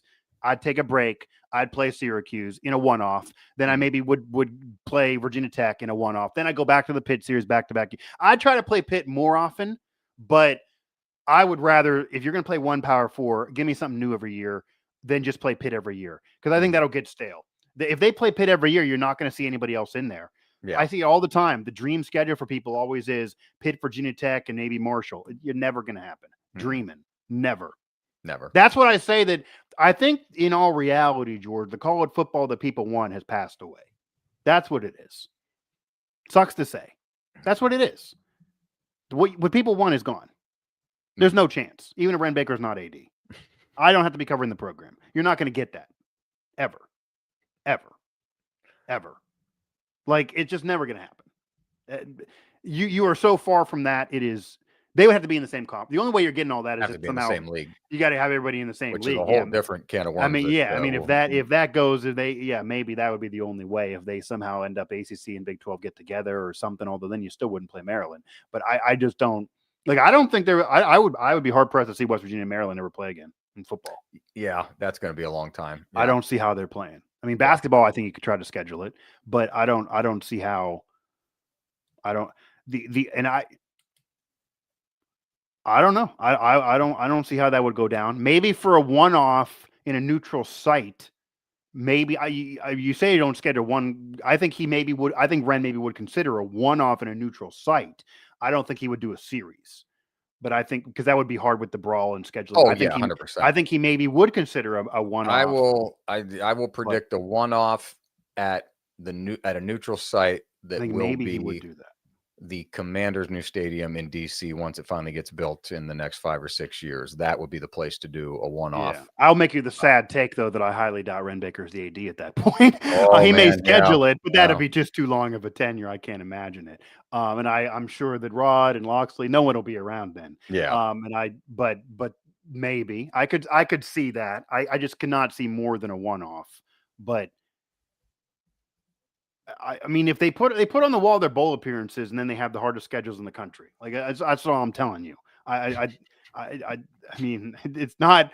It was cool for a minute, but it's just the luster is worn off. And I will agree that if Wren Baker in the end of the season presser, which I imagine the next time we see him, maybe he'll probably do a preseason basketball one. Never mind. So the next time we talk to him will be before the basketball season. We'll have to make this deal. If Wren Baker before the basketball season brings up strength of schedule and brings up the other similar programs rant that he goes on, then it's back on the show. If Wren Baker doesn't, I go off Wren Baker. If Wren Baker doesn't bring it up, if he doesn't bring it up, then I don't need to. Yeah. But I think that's a 50-50 shot. And I think it depends on how the year I like that. Okay. I like that. You may rue the day because he may squeeze it in. I mean, he might bring it up unprompted. You can't ask a question about it though. You can't bring it up. but if you look at I dare you to find one I did ask. I don't ask them. They get asked. I didn't ask today. Listen to the press conference, Rod's presser. I didn't ask anything about schedule. It was asked though. Funny. It was asked. The guy behind me from the Post-Gazette asked the question about. Well, sure you have to because it's the last game in the series. I get that. But he asked the question of the previous, the other coach said, you don't want to play the brawl. Do you want to play the brawl? Why didn't you guys play it? Why isn't it going to be played next year? I had to roll my eyes because it's clear, and Rod didn't give the answer that I gave. It's clear why it didn't fit. Oh yeah. But we went in, but then, went into the rant. Rod went into the rant of, they were able to replace it with Virginia, which he's a little factually incorrect because the Virginia game was scheduled before he was even hired. They didn't do it now. He keeps saying that. That's not factually accurate. But they didn't. It's not like they lost the Bama game and they called Virginia and said, you want to do this neutral site game? Let's make $2 million a piece. That's not what happened. That is not what happened. It keeps being said is not what happened. But the schedule questions are asked frequently, and I very rarely ask them. You can ask Keenan. I hate the questions, but they keep getting asked because they are repeats, and I already know the answers, and I already have quotes of all these answers. I do not need anyone on Pitt's or West Virginia side to tell me they want to play the brawl again. I already know that. Got the quote. Anybody who asks them is out of their minds because that gets asked all the time. But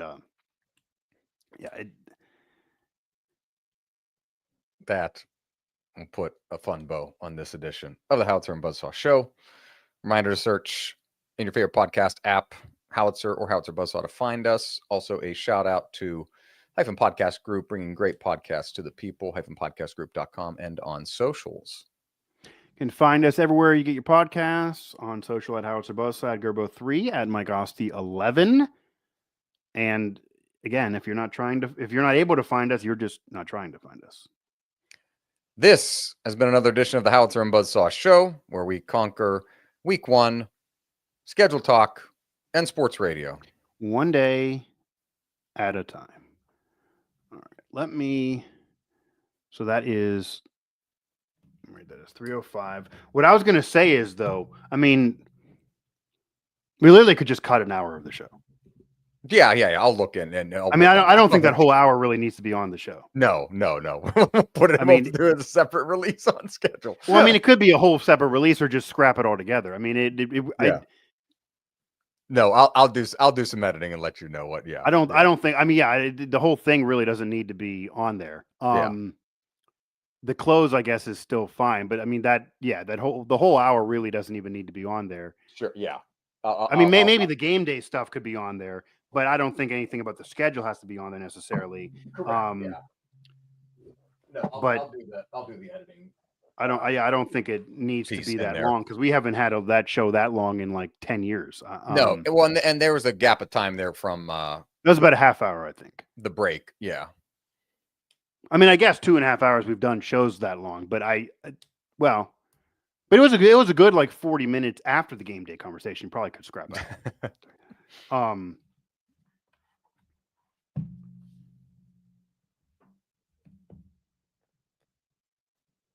But yeah, no, I can cut some of that. Yeah, but you should tell people then to stop.